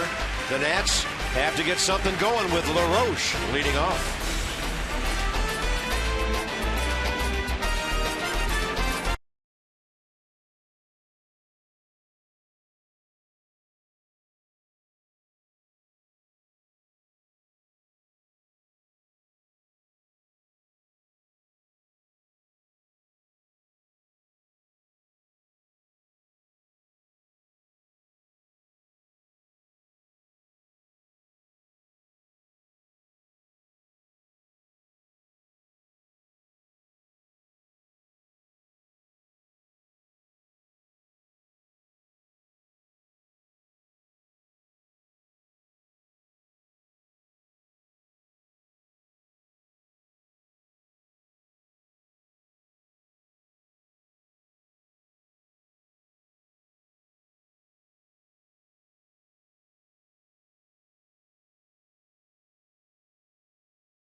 And as part of our Wireless Wednesday conversation, I'm here with General Manager Mike Rizzo of the Nationals. Mike, coming into this season, you talked all along, you guys were set up for some meaningful baseball at the end. What's it like to sit back and watch it unfold, especially with a playoff spot in sight?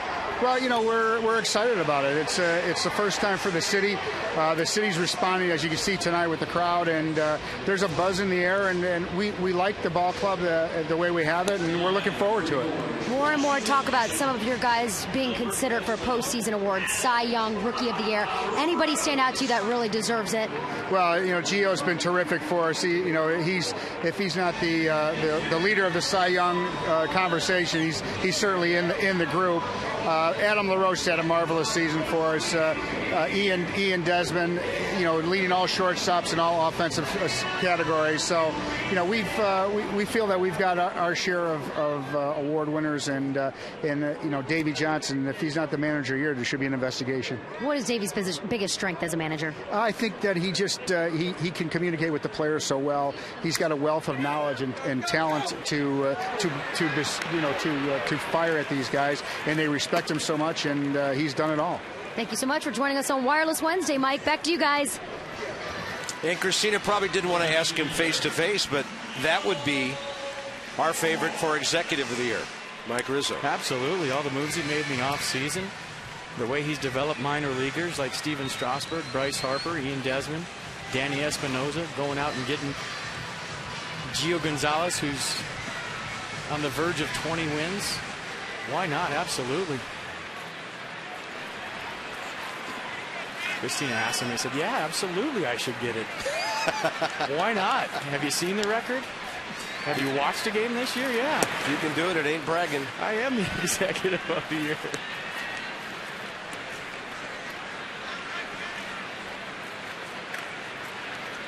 Michael Morris hit into a 4-6-3 double play first time. That was some play by Adrian Gonzalez there, robbing Adam LaRoche, ranging into foul ground. Morris will fly this one high out to center for Matt Kemp. Josh Beckett putting on a very impressive start for the Dodgers tonight. Funny, last homestand, everything off the bat in the air. You're like, that's out of here. That's a homer. Tonight, cold weather, cooling off a little bit. I shouldn't say cold. Ball's not flying, not traveling. Take the Nats with you. Special new Los pricing at the end of the season for MLB.tv. When you're out of our market, every Nats game available live online on your favorite connected device, HD quality. Nationals.com for more details and to order baseball everywhere. MLB.tv. Ian Desmond flied to left first time.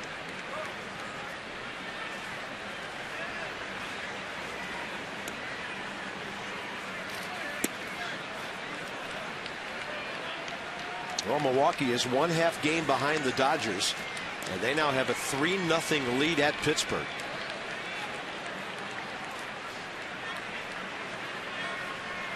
Nothing else different, really. The Braves still a 3-0 lead. 8th inning now in Miami.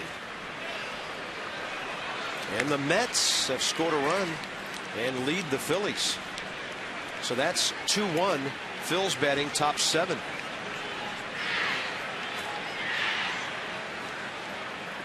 David Wright's hit his 18th homer in that game. Desmond rifles one to left center. That'll be caught by Shane Victorino. Josh Beckett must have some late movement on his pitches because these drives are going nowhere against him right now.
Well, not a whole lot going right for the Nats in this one so far tonight. Good looking sinker by Chien-Ming Wang. And meanwhile, total domination by Josh Beckett. 15 pitches, 9 strikes. His last 2 innings. He's never thrown more than 12 in any inning tonight and has only 47 through 5. Wow. Dodgers box score meanwhile full. 3 runs in the third, 3 in the fourth. Hanley Ramirez has 3 RBIs tonight to lead the way. He's driven in 4 of their 7 runs in this doubleheader. Shane Victorino double hit by a pitch. Wong comes to that long pause of his at the top of his delivery, and he throws it inside.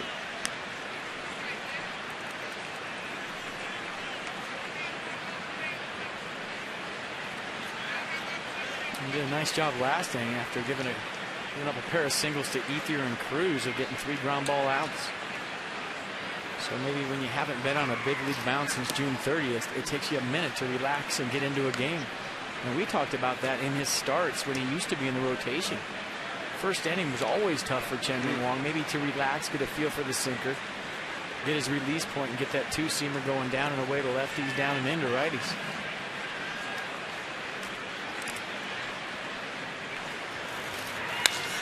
Some great away movement on that. Victorino hits it hard, and Bryce Harper reaches over to his other side to grab it on a very difficult play right over the top of his ball cap.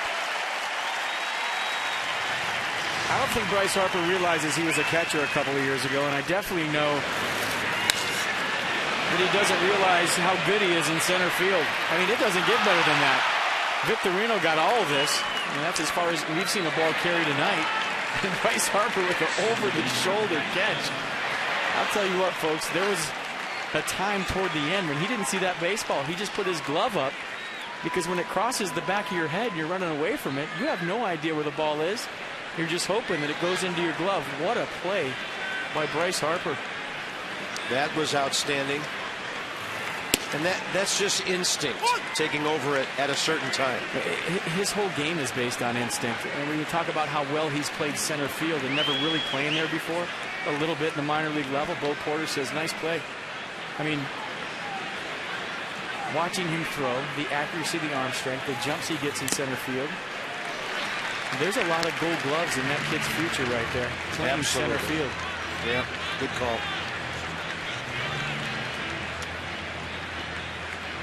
I don't know how complete a player you can be at 19, but he's awfully close. A lot of guys that wish they could be that complete at 29. Wherever. You never know. That's the kind of play that can get you going when you're down by 6. Plenty of baseball left today.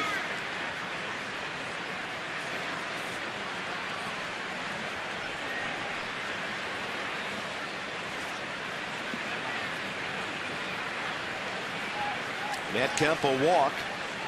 An RBI hit, 2 runs scored. Sort of. And a bouncer down third base way. He was the man who was not at home plate yet when Zimmerman made that play at third base and they gave the Dodgers the run. You know, I think thinking back to that, a point I may have missed is that Alan Porter had no idea there was a call to make. That might be the most outrageous thing about that call. The guys were running off the field and he didn't even know that, well, if the runner crosses home before the out is made, I have a call to make. He just stood there like the inning was over. I think it was Randy Knorr on the bench that pointed it out to Davey Johnson, who went out and questioned it. How do you not know there's a call to make there? And Chin-Ming Wong, not a strikeout guy, will get that one right by Matt Kemp. We'll check it on the Nissan pitch track. Yeah, check out the 2-seam fastball, 93, down in the zone to Matt Kemp. Save big at Nissan's bottom line sales event through October 1st. Log on to choosenissan.com or check out your local dealer. Sinker sinking, that's all he needs.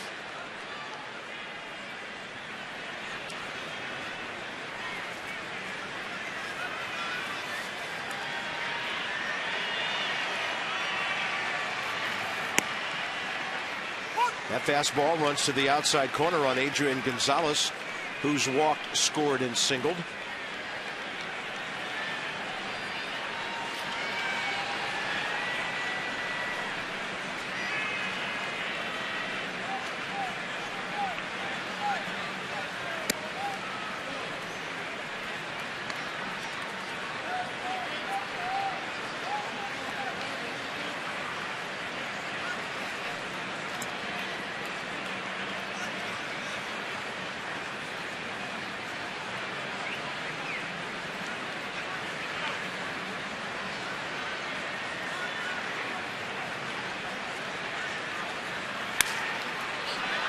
Chin-Ming attacking the strike zone right now.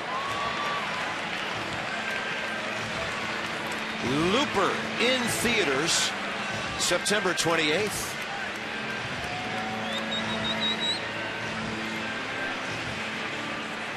Can't wait till they make a movie called Blooper. I'm going to go see that one. No pitchers will want to go see that. It's my life story.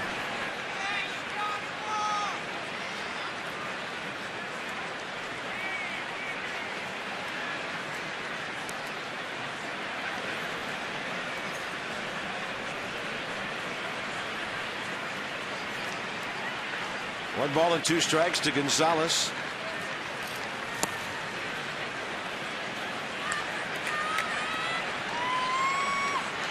We are now in the 9th at Miami. 3-0 Braves. Chris Middleton doing his thing again. Nats would like to see Hanley Ramirez lead off next inning. We've seen enough of him today. And a 2-2 is outside.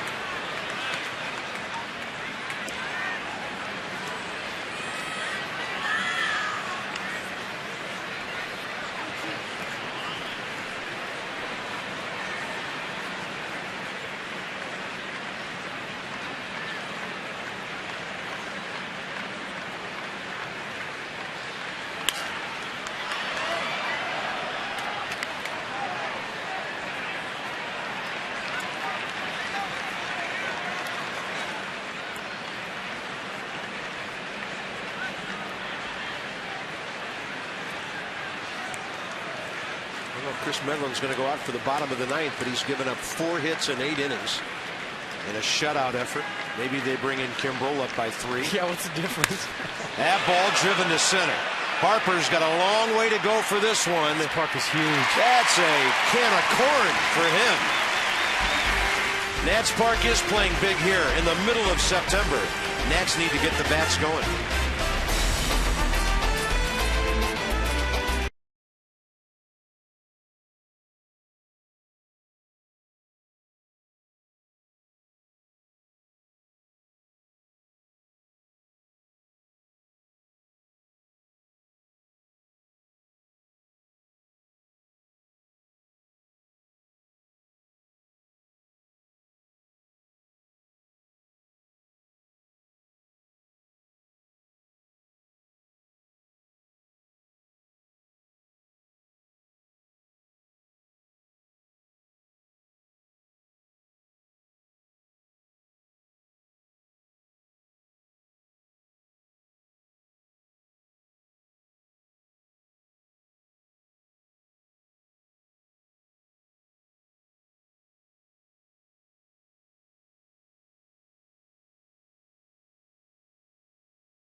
W.B. Mason. Bottom of the sixth coming up. Fans out in left field waiting for some action. Anything. The Nats have been a one hit so far. We had our second Geico President's Race of the night. Teddy challenging until Tom Jefferson beats him. Hey, it's National Talk Like a Pirate Day. Really? Yeah, that's why Teddy was dressed up like a pirate. How do I miss these things? I don't know.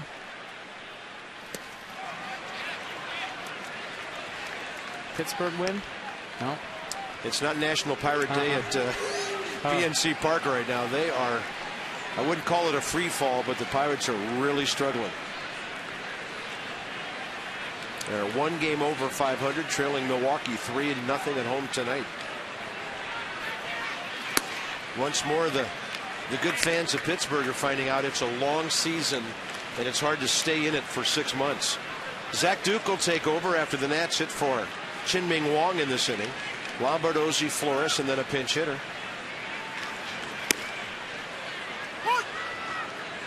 It appears to be Corey Brown.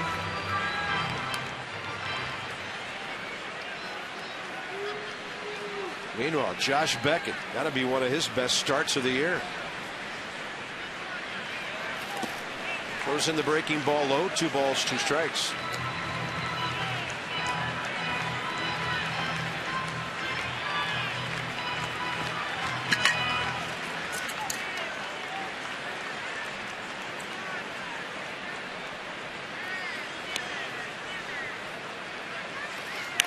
And a backdoor breaking pitch fouled off by Steve Lombardozzi, who flied to left first time up. One single, leadoff, clean hit to right by Adam LaRoche in the second, and Michael Morse hit into a 4-6-3 double play ball, and there is nothing else to tell you. I'm looking at a May 15th game against Seattle where he threw 7 shutout innings, gave up just 4 hits, struck out 9, walked 2. And other than tonight, that's his best start of the year.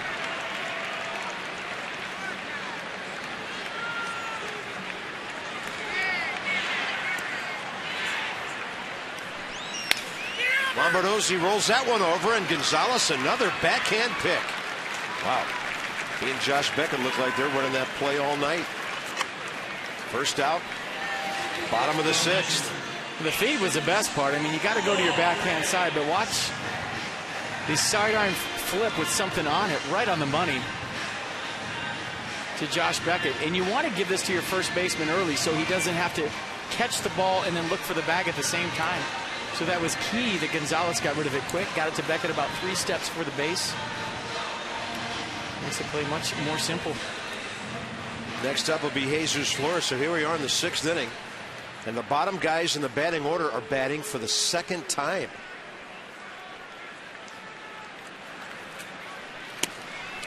The minimum you can face, 16 to this point, and that's what Beckett's done thanks to that double play ball. Started out with a whole bunch of ground ball outs. The first 5, now he has 9. But he's doing it different style than he used to. He used to overpower you.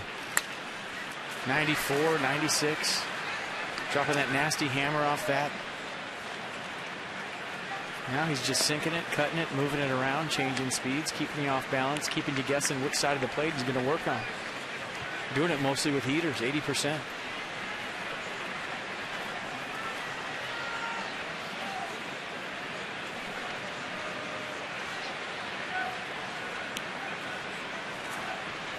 And the 0-2 has Flores reaching for a pop-up right side. Adrian Gonzalez busy tonight, 2 outs. That'll bring in Corey Brown to pinch hit.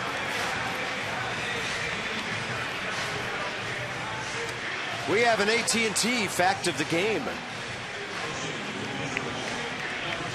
Red Sox and the Dodgers way under 500 in his starts. And that's tied for the worst team record in baseball for guys who've made at least 25. Not tonight. Well, we needed that one the first. Let's go, guys. That would be the AT&T suggestion of the game in the first inning. Corey Brown goes up hacking.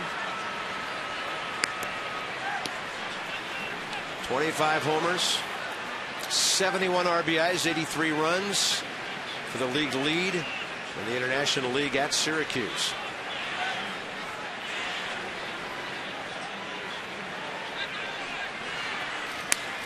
Brown, base hit. He's going to rattle off the short part of the right field corner, and he has great speed, so he'll just stop at second. And the Nats have their 2nd hit of the 9th. And for Corey Brown, he's now 3 for 10 as a pinch hitter. Yeah, Goon Squad checking in. How about that? He's the Nats version of Matt Trainer. His fiance, Bridget Miller, an outstanding collegiate soccer player. And he shows off some of his speed right here. A nice piece of hit and pulling it down the line. Standing on second base right now saying, hey, what's the big idea? Let's go.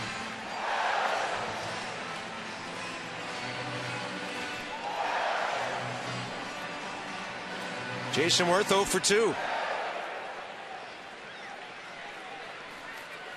It's about to be Josh Beckett's longest inning of the night as he's prepared to throw his 13th pitch here in the 6th. That's how economical he's been. Worth has grounded out to short, flied out to right. Jason, an unusual 0 for 5 in the doubleheader, intentionally walked in game 1. He must be worn out having thrown 13 pitches here in the 6th. Josh Beckett, 32 years of age now, looking for his 132nd career win.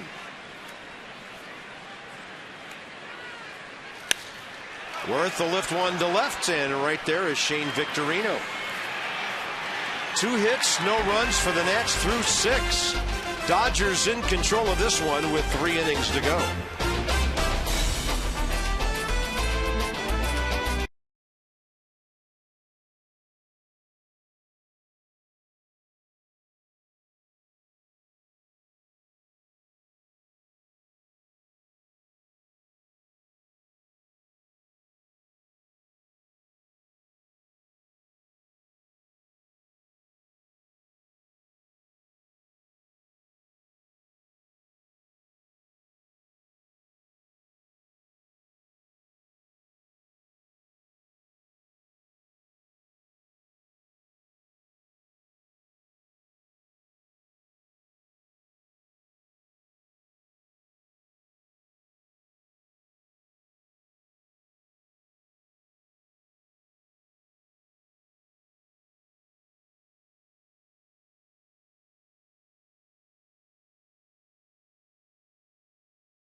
Nationals nothing.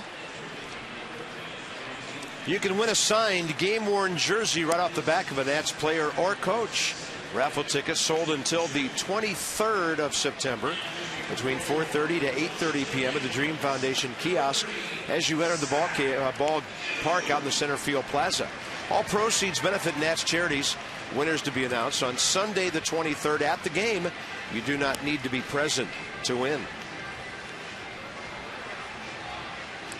Corey Brown will stay in. Give Jason Worth a breather for the rest of the night. And play right field. Chad Tracy takes over at third. And then the pitcher batting first will be Zach Duke, a left-hander who had a good year at Syracuse. This will be his third appearance as a Nat. 3 hits in 4 2/3 innings so far. A 4-pitch guy. Fastball, slider, curveball change. Fastball in the upper 80s. Slider in the upper 70s. Curveball mid-70s. Change mid-80s. It's like a straight-up switch. Tracy for Zimmerman in the number 3 spot.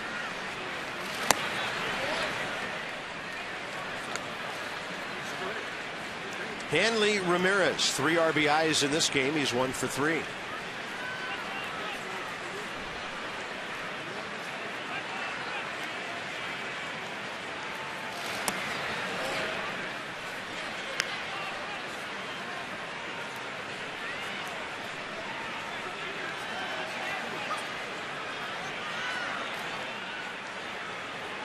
Ramirez 7 for 15. Career against Zach Duke with a triple and a home run. And they're in the bottom of the 9th now at Miami. Craig Kimbrell is in the game, and they should stop the presses. He gave up a hit with 1 out in the 9th inning. It's almost stop the presses when he doesn't strike somebody out. Swing and a miss on a pitch up and away.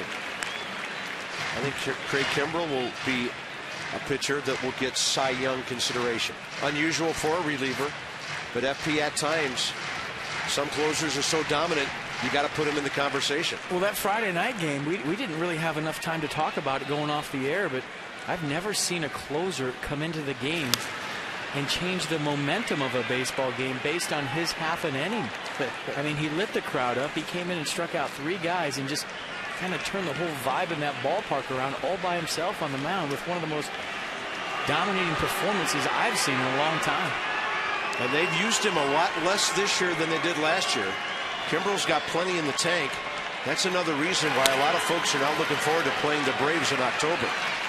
Hanley Ramirez just stings that ball, and it's right at Bryce Harper, who's pulled in 3 of the last 4 outs. Nice crowd tonight. And we're waiting for the announcement. Should come in the next inning or so. Probably somewhere between 25 and 30 tonight, we hope.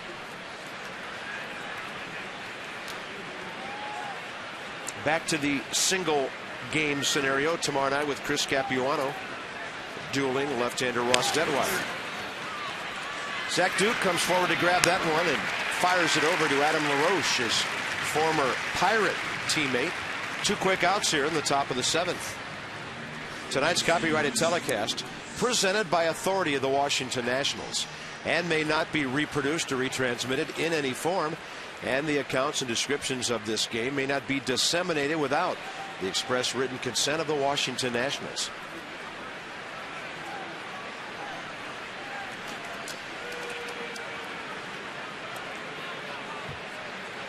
Next hitter, Luis Cruz, 2 for 3. He is 4 for 7 in this twin bill.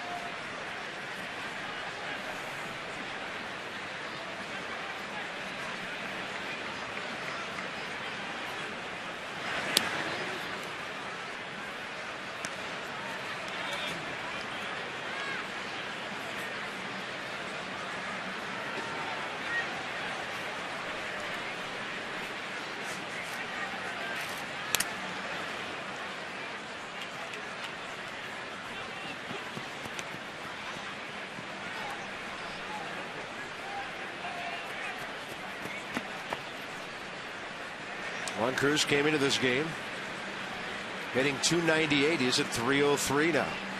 Guy 28 years of age, letting the Dodgers know, or maybe some other ball clubs who might be watching him. I want to take a look at him for next year.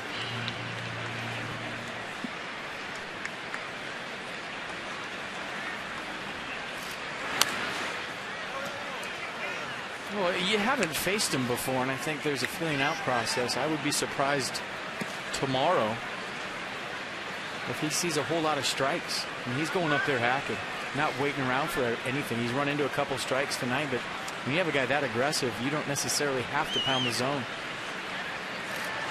2-2, and that ball's driven to left. Michael Morse on the run with a reach upstairs to grab it. And a 1-2-3 inning. In fact, 2 in a row by the Nats bullpen. Harper coming up in the bottom of the 7th.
Plenty of time left, but the Nats have to get busy in this pivotal 7th inning to have a chance to make a comeback tonight. No home runs in the doubleheader.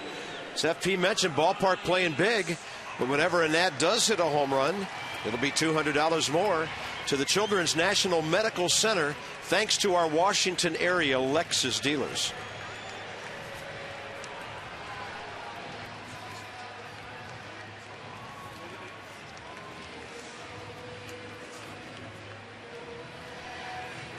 Bryce Harper, 0 for 2. Game 1 tonight, an electrifying triple. He was 1 for 4.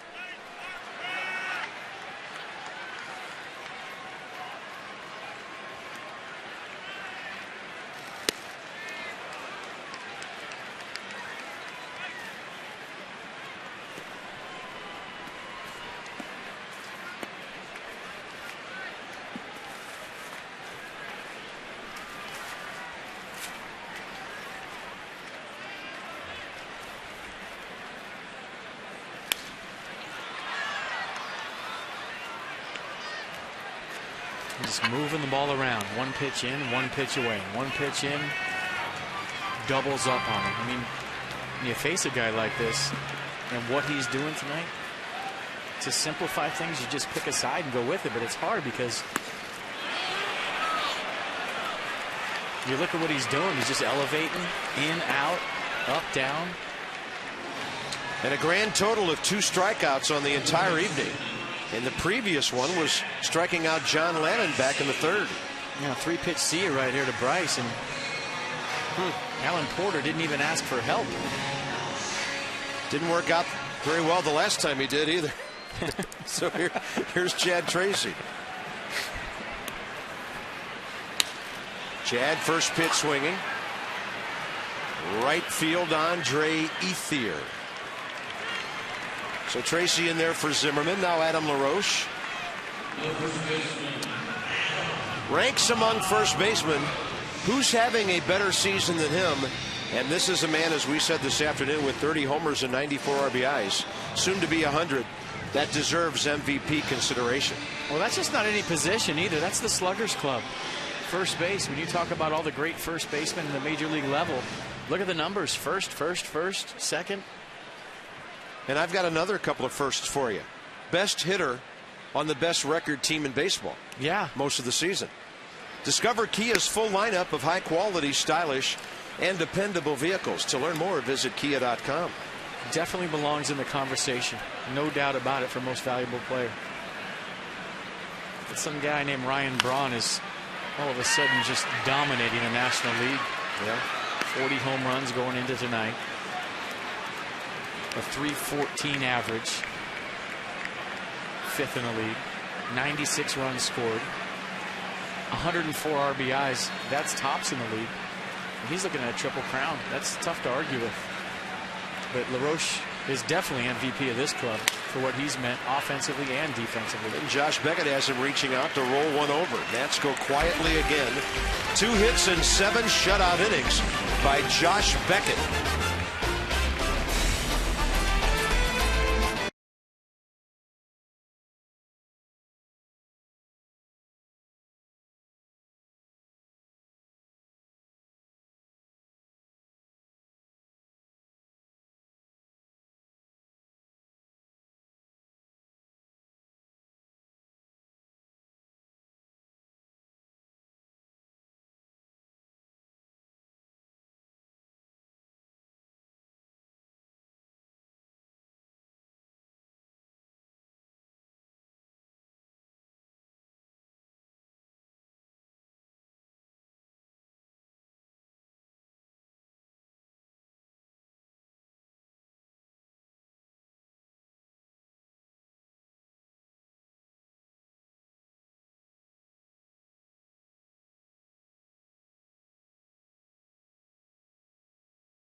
Visit your local Dodge dealer this week.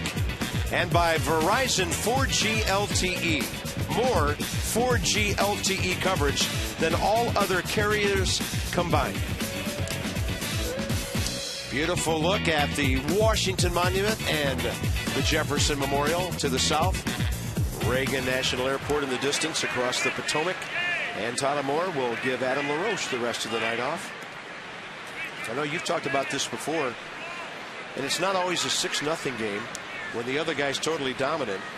But Davey Johnson has a sense of how to call off the dogs a bit so that his team is in a better position tomorrow with some guys getting some breathers. And Matt Traynor has his second hit and 4 at-bats tonight. I'll live to fight another day.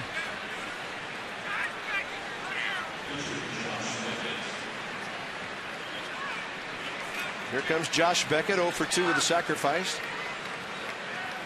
As we expected, a crowd between 25 and 30,000 tonight.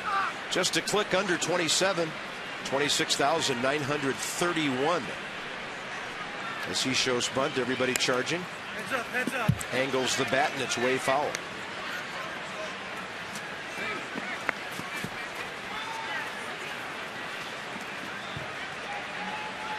We don't have the peanut count or the beer count for the night. It was $5 beer at peanut night at select locations. That's a fastball that just misses. 1 ball, 1 strike. By the way, it's over in Atlanta. No shock there. Craig Kimbrell gets his 38th save with Chris Medlin shutting out the Marlins 3-0 on 5 hits the entire night. I mean, the only way $5 beer and peanut night is a problem for a doubleheader is if it's $5 security night as well. And the fans were well behaved tonight. $5 security night? Yeah, $5 security guard night. Oh, okay, gotcha. Then you're in trouble. Then the inmates are running the asylum. That's a foul bunt and a strikeout.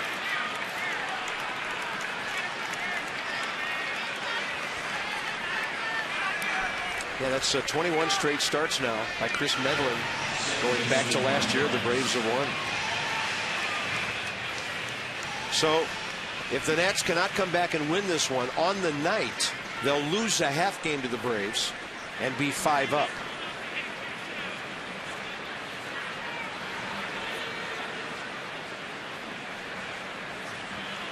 And then put it on the left arm of Ross Detweiler tomorrow night. Be a good night to be at the Yard, in my opinion.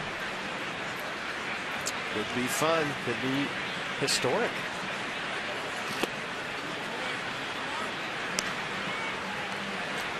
In a town that knows a little bit about that. But from a baseball standpoint, nearly 80 years.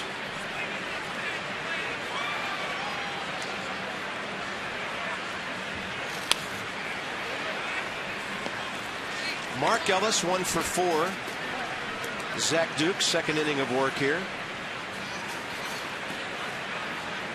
Nats employed Matthews, Burnett, Stewart, and Clippard for 3 outstanding shutout innings in the first game on only 3 hits. 1 walk to nail down that 3-1 win. Pretty good jammage right there. Little pop fly. Lombardozzi, 2 outs.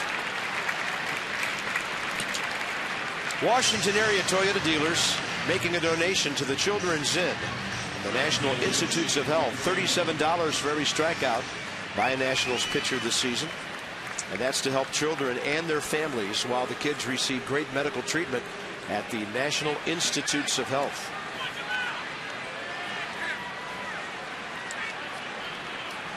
Milwaukee's going to the bottom of the ninth at Pittsburgh, trying to nail down their 3-0 win.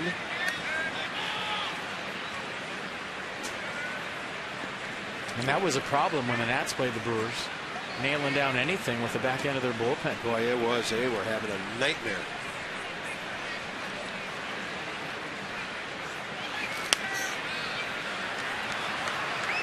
Shane Victorino hit that ball over Bryce Harper's head that he still caught 2 innings ago.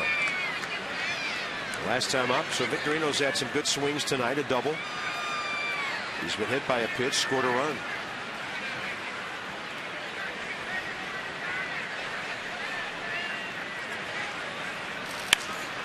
I mean, from a degree of difficulty standpoint, it's one of the better plays you'll see all season long. The diving plays, the crashing into fence plays get all the oohs and ahs. But right there, that ball goes out of sight. I mean, you're looking back over the bill of your cap. You can't see the baseball. You're just kind of tracking the tail. He put his glove up in the right spot, went in there. On the run. Great play. Then Victorino will pop this one out to left center. He's got some carry on it. Bryce sprints to his spot. He's there waiting. And the bottom of the 8th is coming up with Morse, Desmond, Lombardozzi.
Cox.com.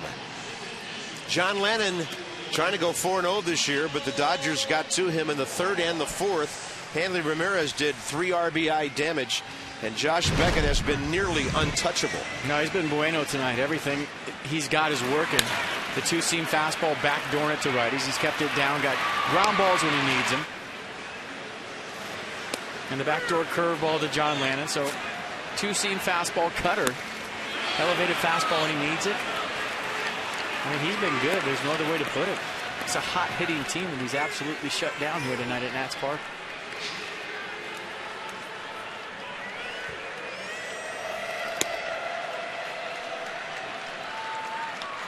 Bottom 8, pitch number 69 from Josh Beckett.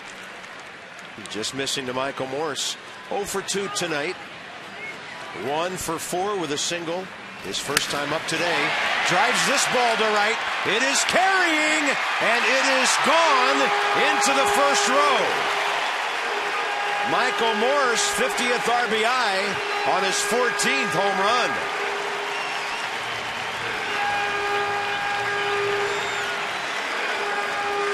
You've got to blast one to get it out of here tonight, especially over there. Maybe she'll show that highlight package one more time. It was worth a run. Michael Morse gets a location mistake from Josh Beckett. It was supposed to be away. It ran right down the middle.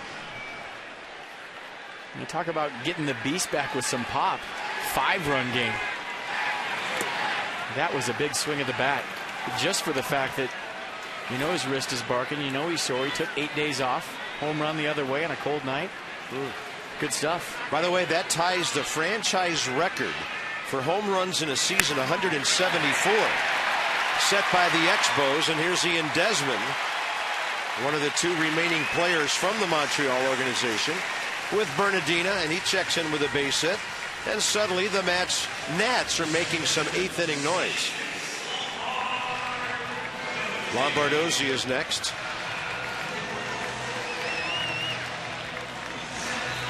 Yeah, just 72 pitches for Beckett at this point, but a couple of good ABs in a row, and hey, we've seen crazier things happen this year. Oh yeah, much crazier.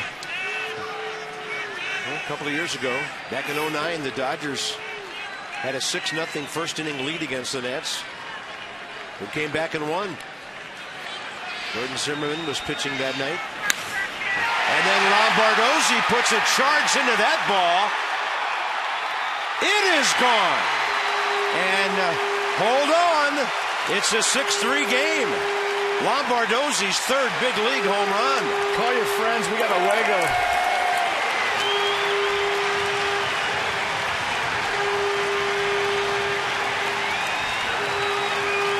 Instant offense from the Nats here in the 8th to make it a 3-run game. How about that?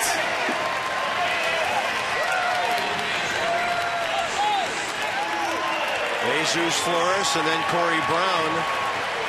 Nobody throwing yet in the Dodger bullpen, but that should be about to change.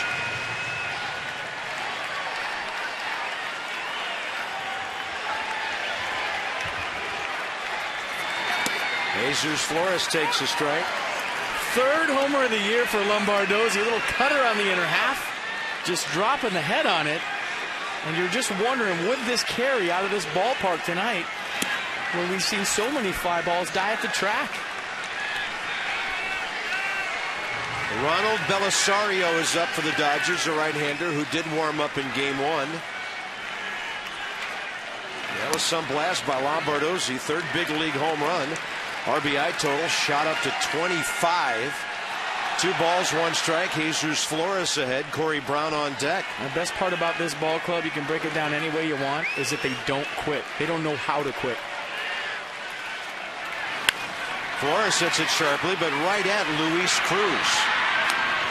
And for Josh Beckett, suddenly a very important out. Corey Brown coming up. Most home runs by infielders, and the Nats have added 1 to their total with Lombardozzi going deep. It's brought to you by Engility, your mission, our commitment. Visit engilitycorp.com. Belisario joined by Randy Choate. came from the Marlins with Hanley Ramirez. Corey Brown goes up swinging. He doubled right down the right field line his first time. Seen this happen before. Guys on cruise control out there. And all of a sudden you got a bullpen with their toes up thinking, oh, he's got this one. This is CG looking at his pitch count, looking that he's in control. That phone rings and it's a pulse check for everybody down there because maybe you weren't anticipating getting into this ball game. Still just one out here in the 8th. Beckett's 80th pitch taken outside.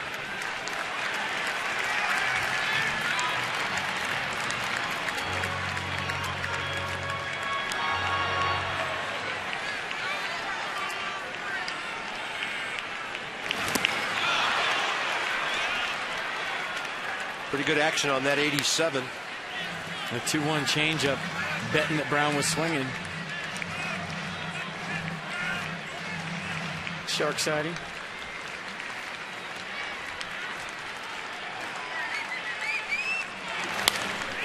That ball fair. Bat hop!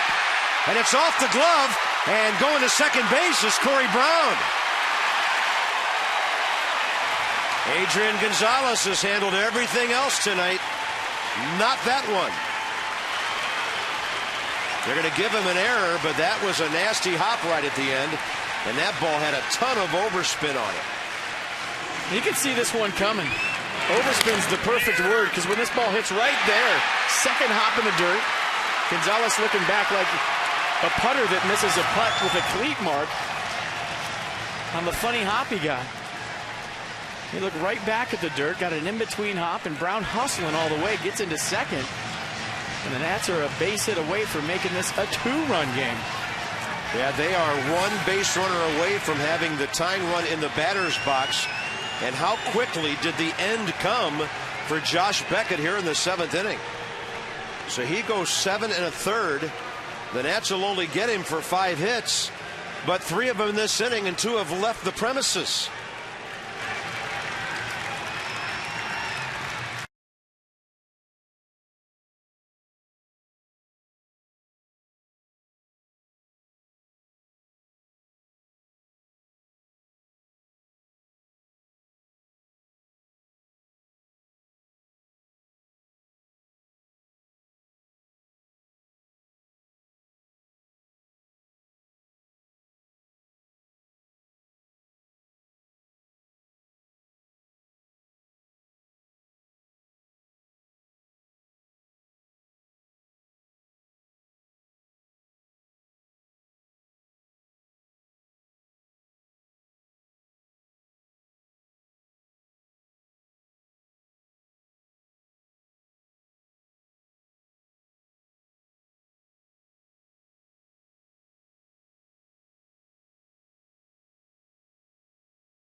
In the 8th inning, still only 1 out.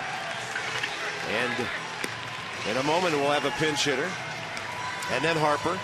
Text Destiny. That's our Masson mobile word of game 2. 29292. Text it for your chance to enter and win a lunch with Ryan Zimmerman. Stay tuned to Nats games all week on Masson. More chances to enter and to win.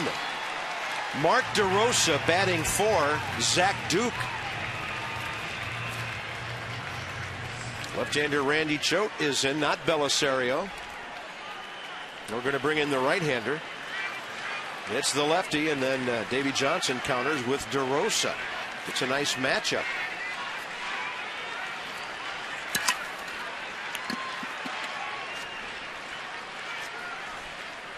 First pitch, almost a wild one.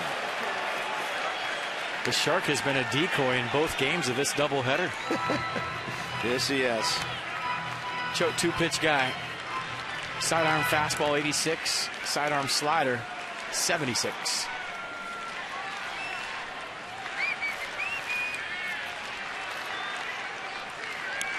Hey, sharks scare people. It's that simple. Yeah. And DeRosa with a base hit. Here comes Corey Brown, and Bo Porter with one out will hold him. The Nats have runners at first and third, and this is getting more than interesting. I mean, when you have what's going on with the Nationals this year in that dugout, you feel like it doesn't even matter what the score is. You're in every single game.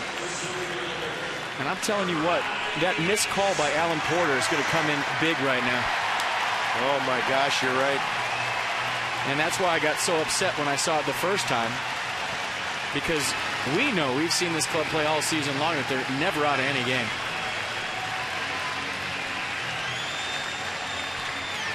But I'll focus on the task at hand, and that's keep the line moving. And now it's up to Bryce Harper. He is the tying run. Harper has faced Choate twice. He's 0 for 2 with 2 strikeouts. So he's going to have to find a way to stay back on this left-hander and do something.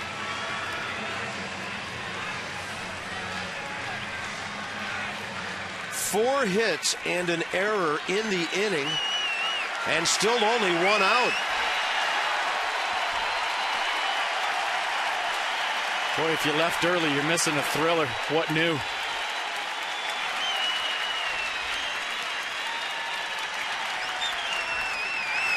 Harper leans back. That was a breaking ball up and in.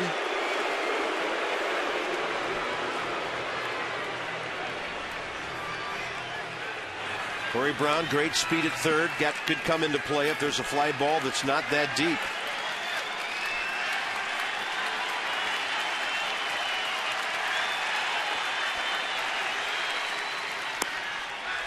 Ball 2 to Harper. Danny Espinosa next for Chad Tracy. Zone him up, get your pitch in your zone, and let it fly.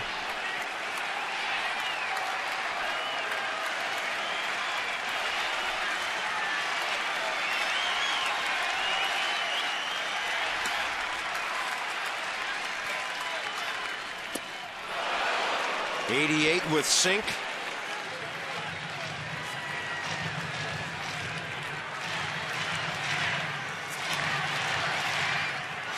Listen to the crowd here. Swing and a miss. Listen to the crowd.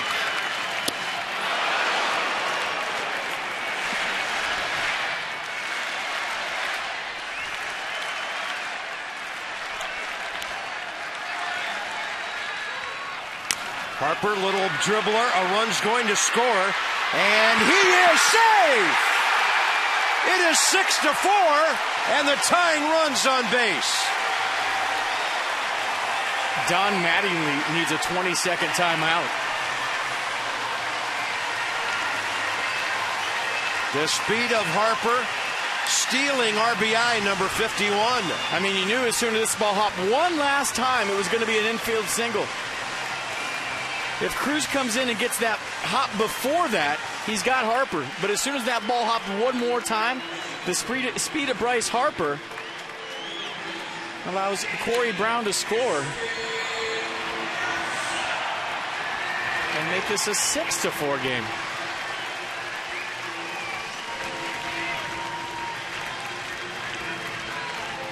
Danny Espinosa steps into the batter's box as the lead run. And you got to go get Choate right here if you're Don Mattingly. You can't have this matchup. You got to turn him around. That's what he'll do with Ronald Belisario, who is warming up earlier. Amazing inning so far. Can the Nats complete this comeback trail?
continues here, and they represent the get closer run and then the tying run with Danny Espinosa coming in. Nothing like the long ball. Looked pretty innocent when Michael Morse led off with this solo shot. Yeah, 14th Tater of the year for Morse. And it got the crowd into it. They've been waiting for something to cheer about all night long. And then who would have thought Steve Lombardozzi comes up on a cutter from Josh Beckett, drops the head. So 2 home runs in this inning and counting.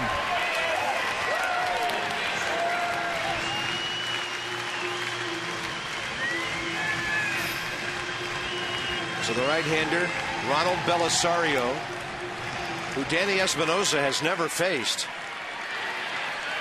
Look at those opponents' batting averages. Throws the fastball 90% of the time at 94 miles an hour. And that could suit Espinosa, good fastball hitter. And the key always for a reliever, getting ahead. He's missed on the first one.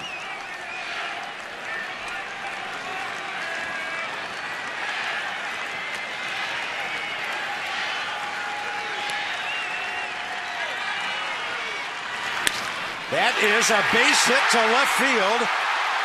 The bases are loaded with 1 out. That's just good hitting right there by Danny Espinosa. Big first game with a couple of knocks.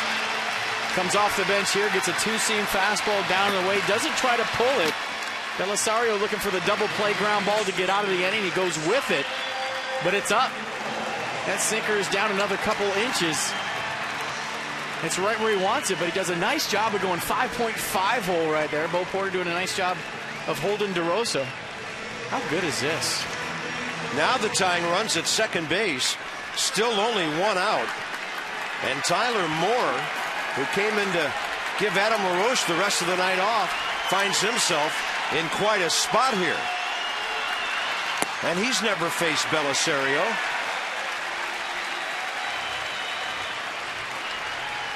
Two hits in 7 innings, and now 5 during fewer than 2 outs in the 8th inning.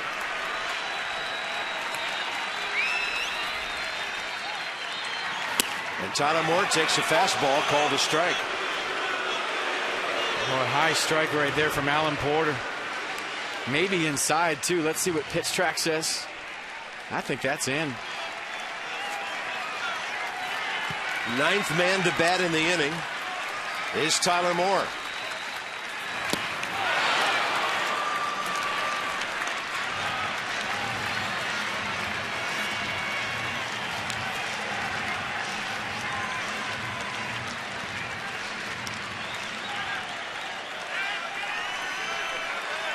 Michael Moore started all of this.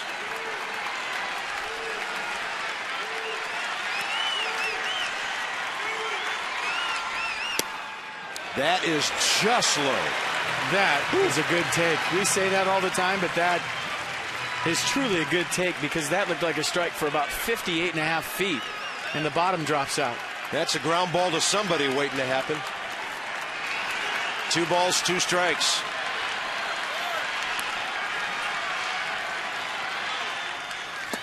Tyler Moore can't get that. That is nasty down in the zone. 2 outs.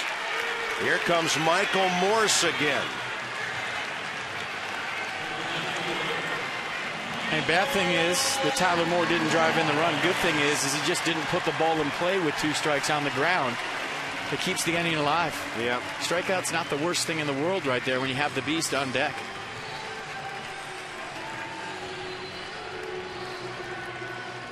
Brandon League.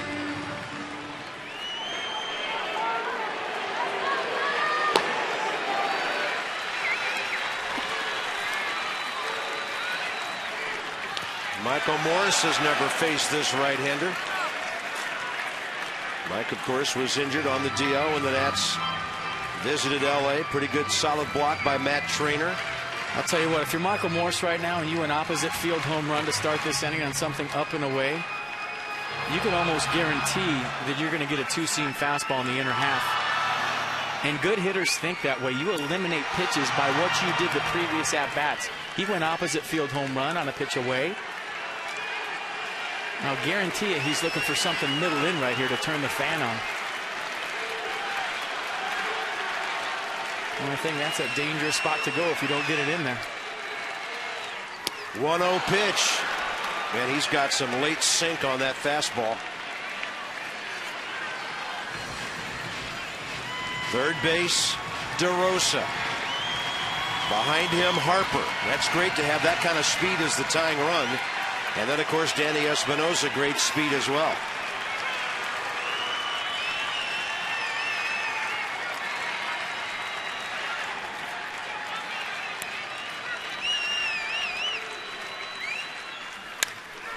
That is right side, base hit! Here comes Harper! The game is tied and safe at third. Staying on the bag is Danny Espinosa. Michael Morse, 3 RBIs in the same inning. They don't know how to quit.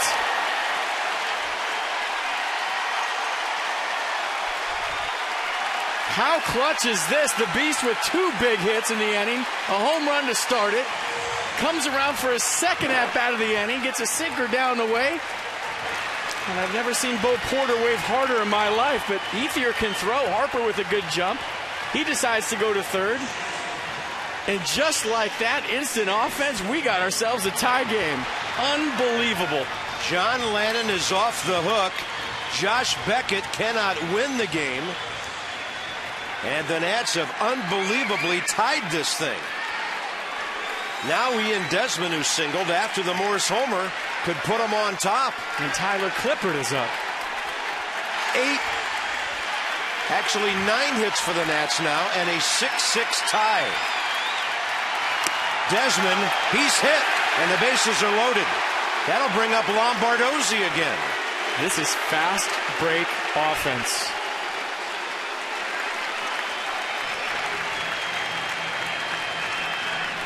I wonder how many people got off a metro station and made a U-turn. I just think back to when we were in Atlanta, and I was talking to Chipper Jones before the game, and he said, I look at the scoreboard every night, and I can't believe what I'm seeing. And I guarantee you, even though they're done, they're watching somewhere, and they're not believing what they're seeing. Now, the Nats have scored 6 runs here in the 8th inning to tie it. These are the things division championships and pennants are made of.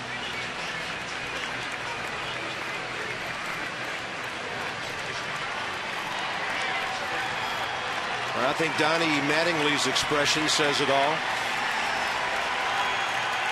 Hey, don't forget about Chin-Ming Wong and Zach Duke pitching 3 innings of scoreless relief. Actually, more than 4 innings to keep this game where it was, not knowing this would happen, but it made part of it possible.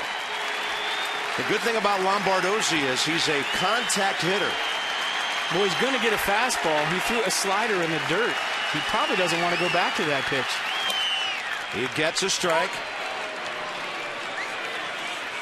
Lombardozzi's 2-run homer in this inning really woke up this crowd. Morse has got him moving, but then Steve's really turned things on here.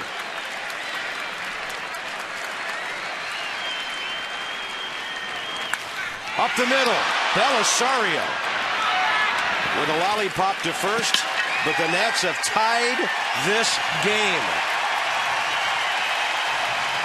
The crowd that stayed, loving it. Hats off to the Nats as this one goes to the top of the 9th.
6-run lead going into the 8th. But we want to go all the way back to the 4th inning. He said it was a big play at the time. A great play by Ryan Zimmerman to save another run. That ball gets by him. But Matt Kemp nowhere near home plate as Ryan Zimmerman tags out Adrian Gonzalez at third base. The run was counted, the 6th run of the night for the Dodgers. And the most curious part about the whole play is that Alan Porter didn't even know that there was a call to make until it was brought to his attention. Should be a 6-5 game. Yeah, that was brutal. Well, the Nats have overcome this sort of thing in the past. Mark DeRosa at third base, Danny Espinosa second base, and Tyler Clippard in a hold-em situation to try to get this thing into the bottom of the 9th. It'll be a tough one, too. Kemp, Gonzalez, Ramirez.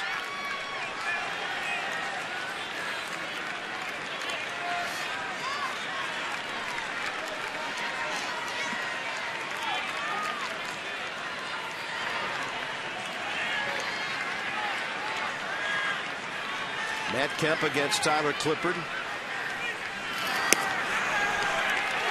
He flied out to left to end game 1. So Clippard facing Kemp.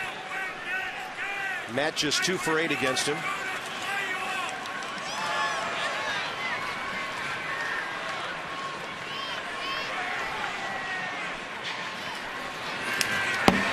Reaching for that one. That looked like the slider that he on occasion will throw to right-handed batters. There's been a lot of excitement that we've seen at the ballpark this year. That was officially the first inning where I was so excited I didn't keep score. My scorecard's a zoo right now. Yeah, I notice you're copying off me here. Yeah.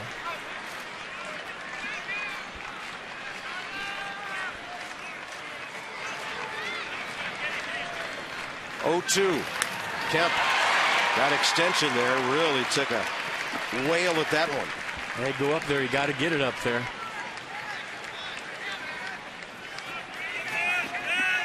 Adrian Gonzalez and then Hanley Ramirez.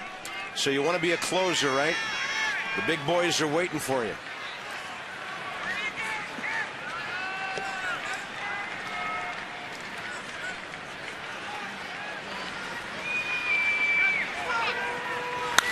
Fastball up. Kemp hits it in the air.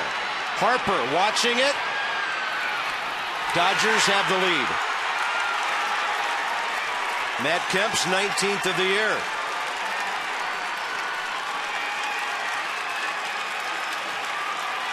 That was an 0-2 delivery.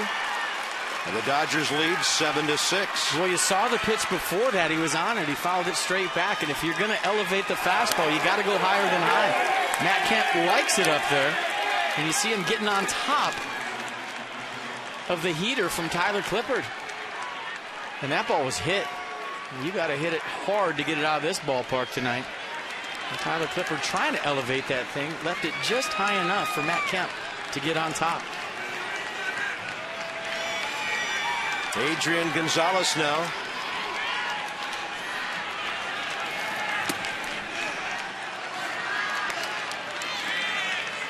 Well, the life of a closer. A hitter you retired about 3 hours and 20 minutes ago comes back to get you in game 2 for a home run.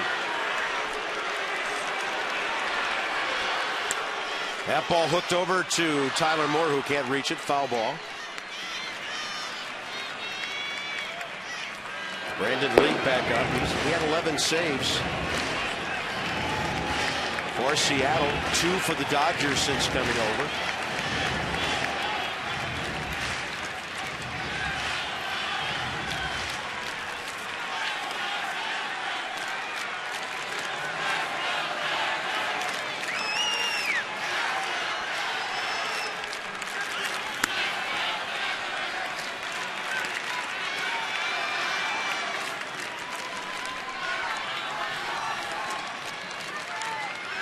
Gonzalez tonight 1 for 3, walk and a run scored.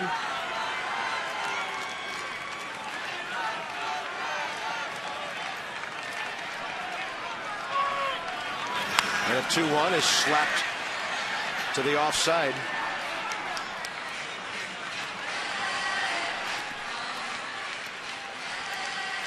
Milwaukee closed out a 3-1 win at Pittsburgh.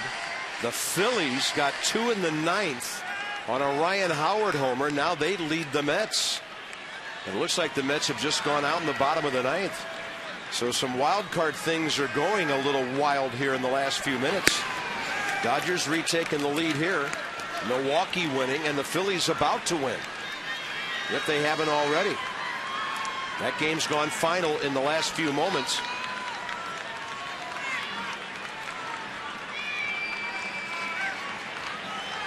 Three-two pitch. That ball on a changeup hit up the middle.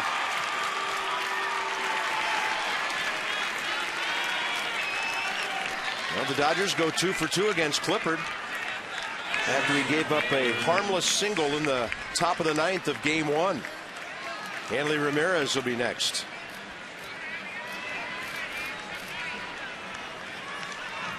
Christian Garcia was up earlier. He'll be throwing again. Hanley Ramirez is 3 for 10 career against Tyler Clippard.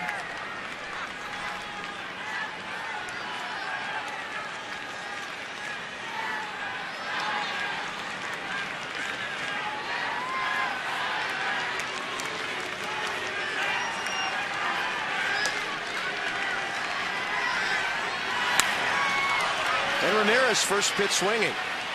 Tyler Moore under this pop-up. 1 out, top 9. Tune into the Nats Extra Postgame Show presented by WB Mason. When the nightcap is over, Byron Kerr, Ray Knight here at Nationals Park. And they'll be taking you through some of the twists and hairpin turns that are September baseball. Andre Ethier 2 for 4 with an RBI.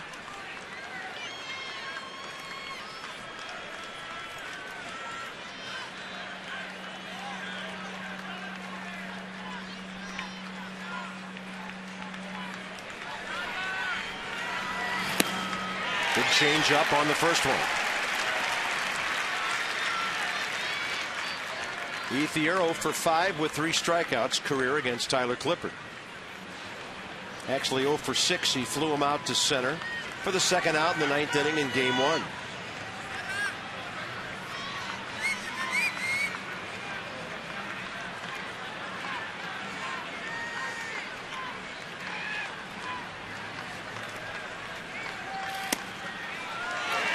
Another changeup, and this one's in there, 0-2.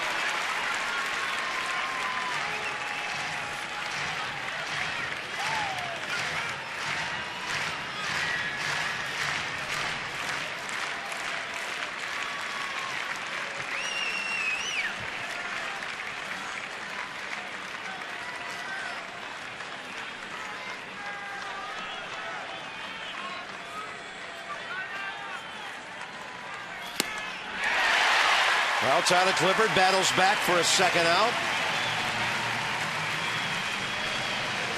Tomorrow night, we'll wrap up the series. Chris Capuano, not that great last 5 starts. ERA about 6.3.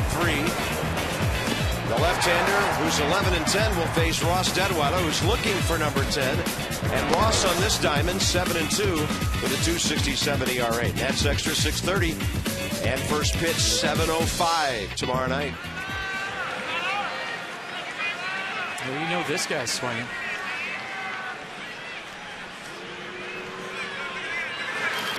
Luis Cruz.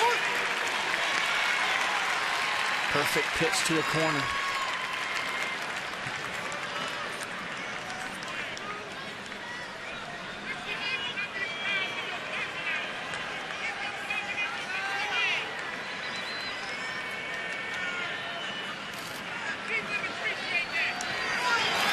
And with the runner on the move, the Nats will concede second base to Adrian Gonzalez.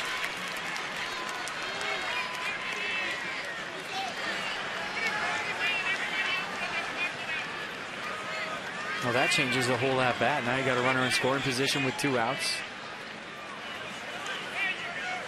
In outfield, has to cheat in to be able to throw out the runner. Yeah, against a guy who's been driving the ball throughout the doubleheader. 3 doubles, a single for Luis Cruz.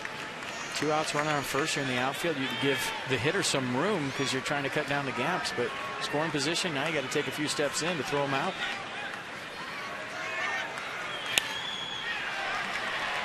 With 79, Clippard had the hitter way out ahead of that.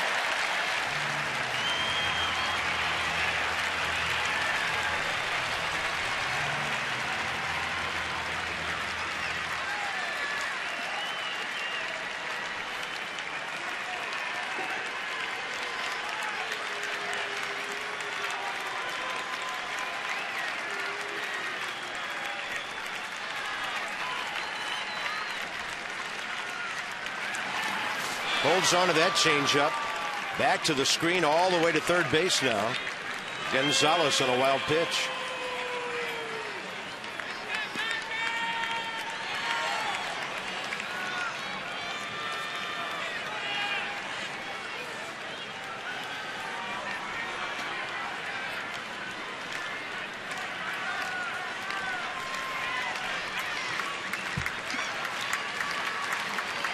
Runner at third, 2 outs. Dodgers have retaken the lead. The Nats have 8, 9, and 1 due up in the bottom of this inning.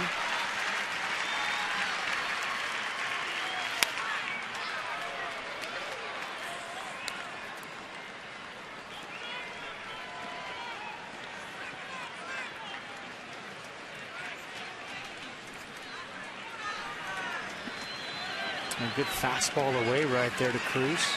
Emergency hack stays alive.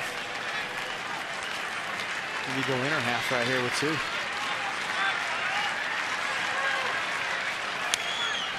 He did. Oh, he's got a short, quick swing. Not a whole lot to it. Foot down, let it rip.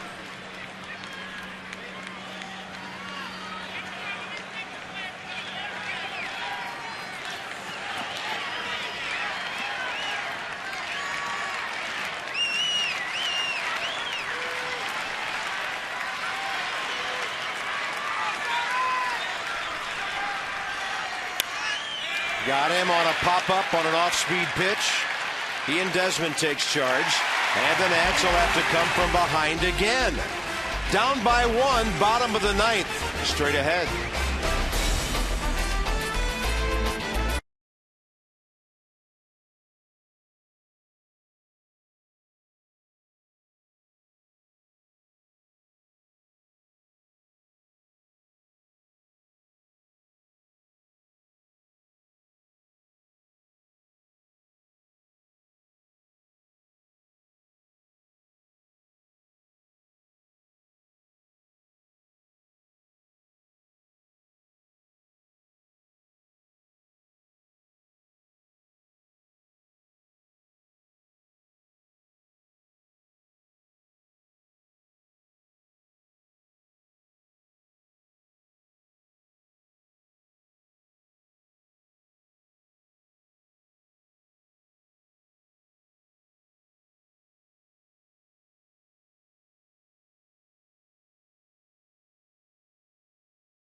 Byron Kerr and Ray Knight, Nats Extra postgame show. Maybe a little bit wild down the road here after what we saw in that 8th inning. 6 runs in the 8th to get back in the game, so instead of being down by 6 right now, you don't want to give up a Matt Kemp homer, but you're only down by 1. Hey, you came back from 6 in the 8th. You can come back from 1 in the 9th. No doubt about it. We've done that plenty of times before. I don't know that we've come back from 6 runs. That was quite a performance there for that offense. 12 batters going to the plate that inning. All right, we'll break down the pitchers, and hopefully Bob and FP, they can get 1 here or 2 here and get this in the win column for the Nationals. What an amazing day it's been here at the park. Sounds good, guys, and they'll have to do it against Brandon Lee, who had 37 saves for Seattle last year, 9 for the Mariners this year before coming in a deal to the Dodgers. He's had 2 saves at the back end of the Los Angeles bullpen. That 3-pitch guy, fastball, slider, split as the out pitch at 86. Fastball runs in the mid to upper 90s. Slider only throws it 6% of the time in the mid 80s.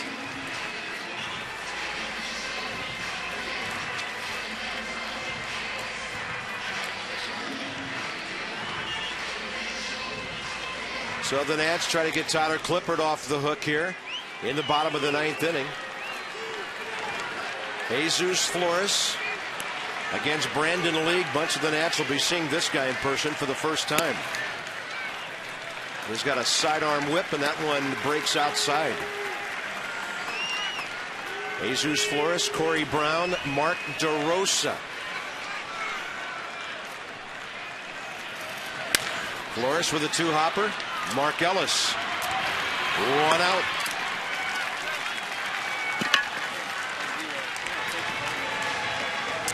Guys are back home tomorrow night. First pitch 7:05. Ross Detweiler, Chris Capuano. And a 4-game series with 3 day games Saturday, Sunday, Monday against the Brewers. Check it out. Nationals.com. Corey Brown has never seen Brandon League. Mark DeRosa on deck has. And so the Nats looking to get somebody aboard here. Bottom 9.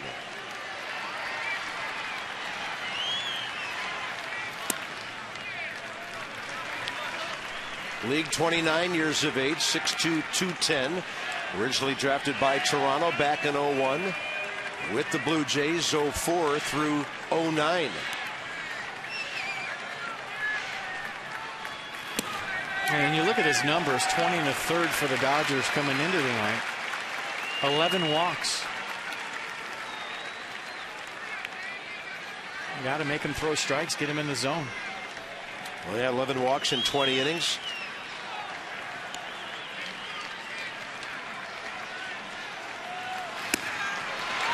Corey Brown might have expanded his strike zone there on 2-0. And in a 1-run game, a guy with pop, you are not supposed to take a strike. You get something to drive, let it rip.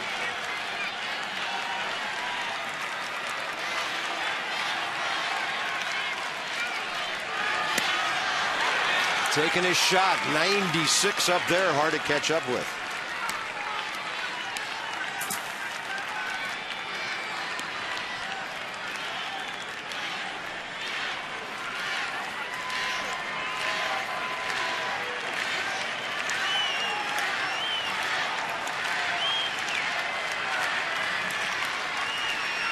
And the 2-2.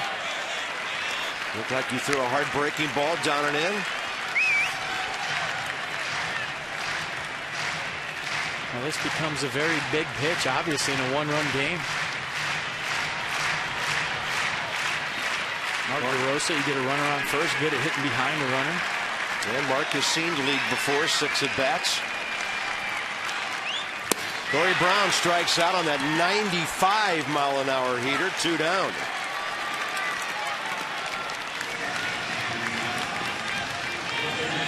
So the Dodgers now 1 out away from drawing back even in this doubleheader and the series. And thanks to Matt Kemp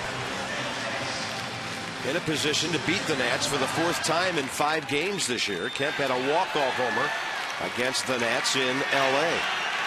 Mark DeRosa 1 for 6 against this right-hander. That running fastball gets back to the corner for a strike. DeRosa base hit, pinch hitting 1 inning ago.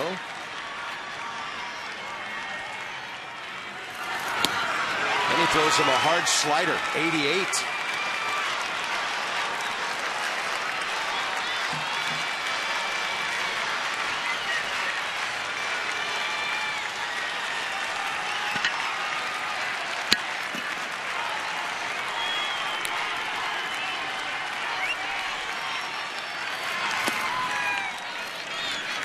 Boy, any way to get this game to Bryce Harper on deck.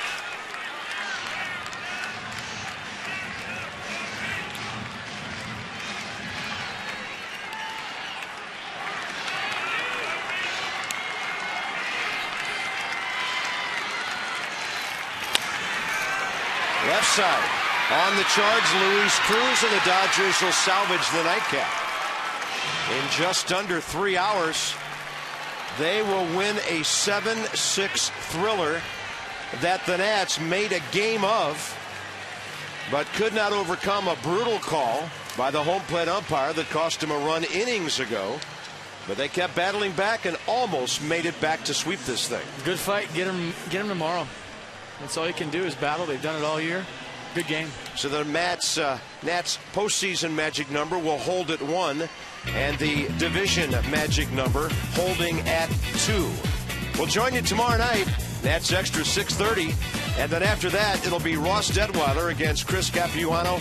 A battle of lefties for the Nats and the Dodgers tomorrow night. This has been a Masson presentation. Nats Extra brought to you by W.B. Mason. Coming straight up with Byron and Ray, and from a disappointed booth. So long for just a while.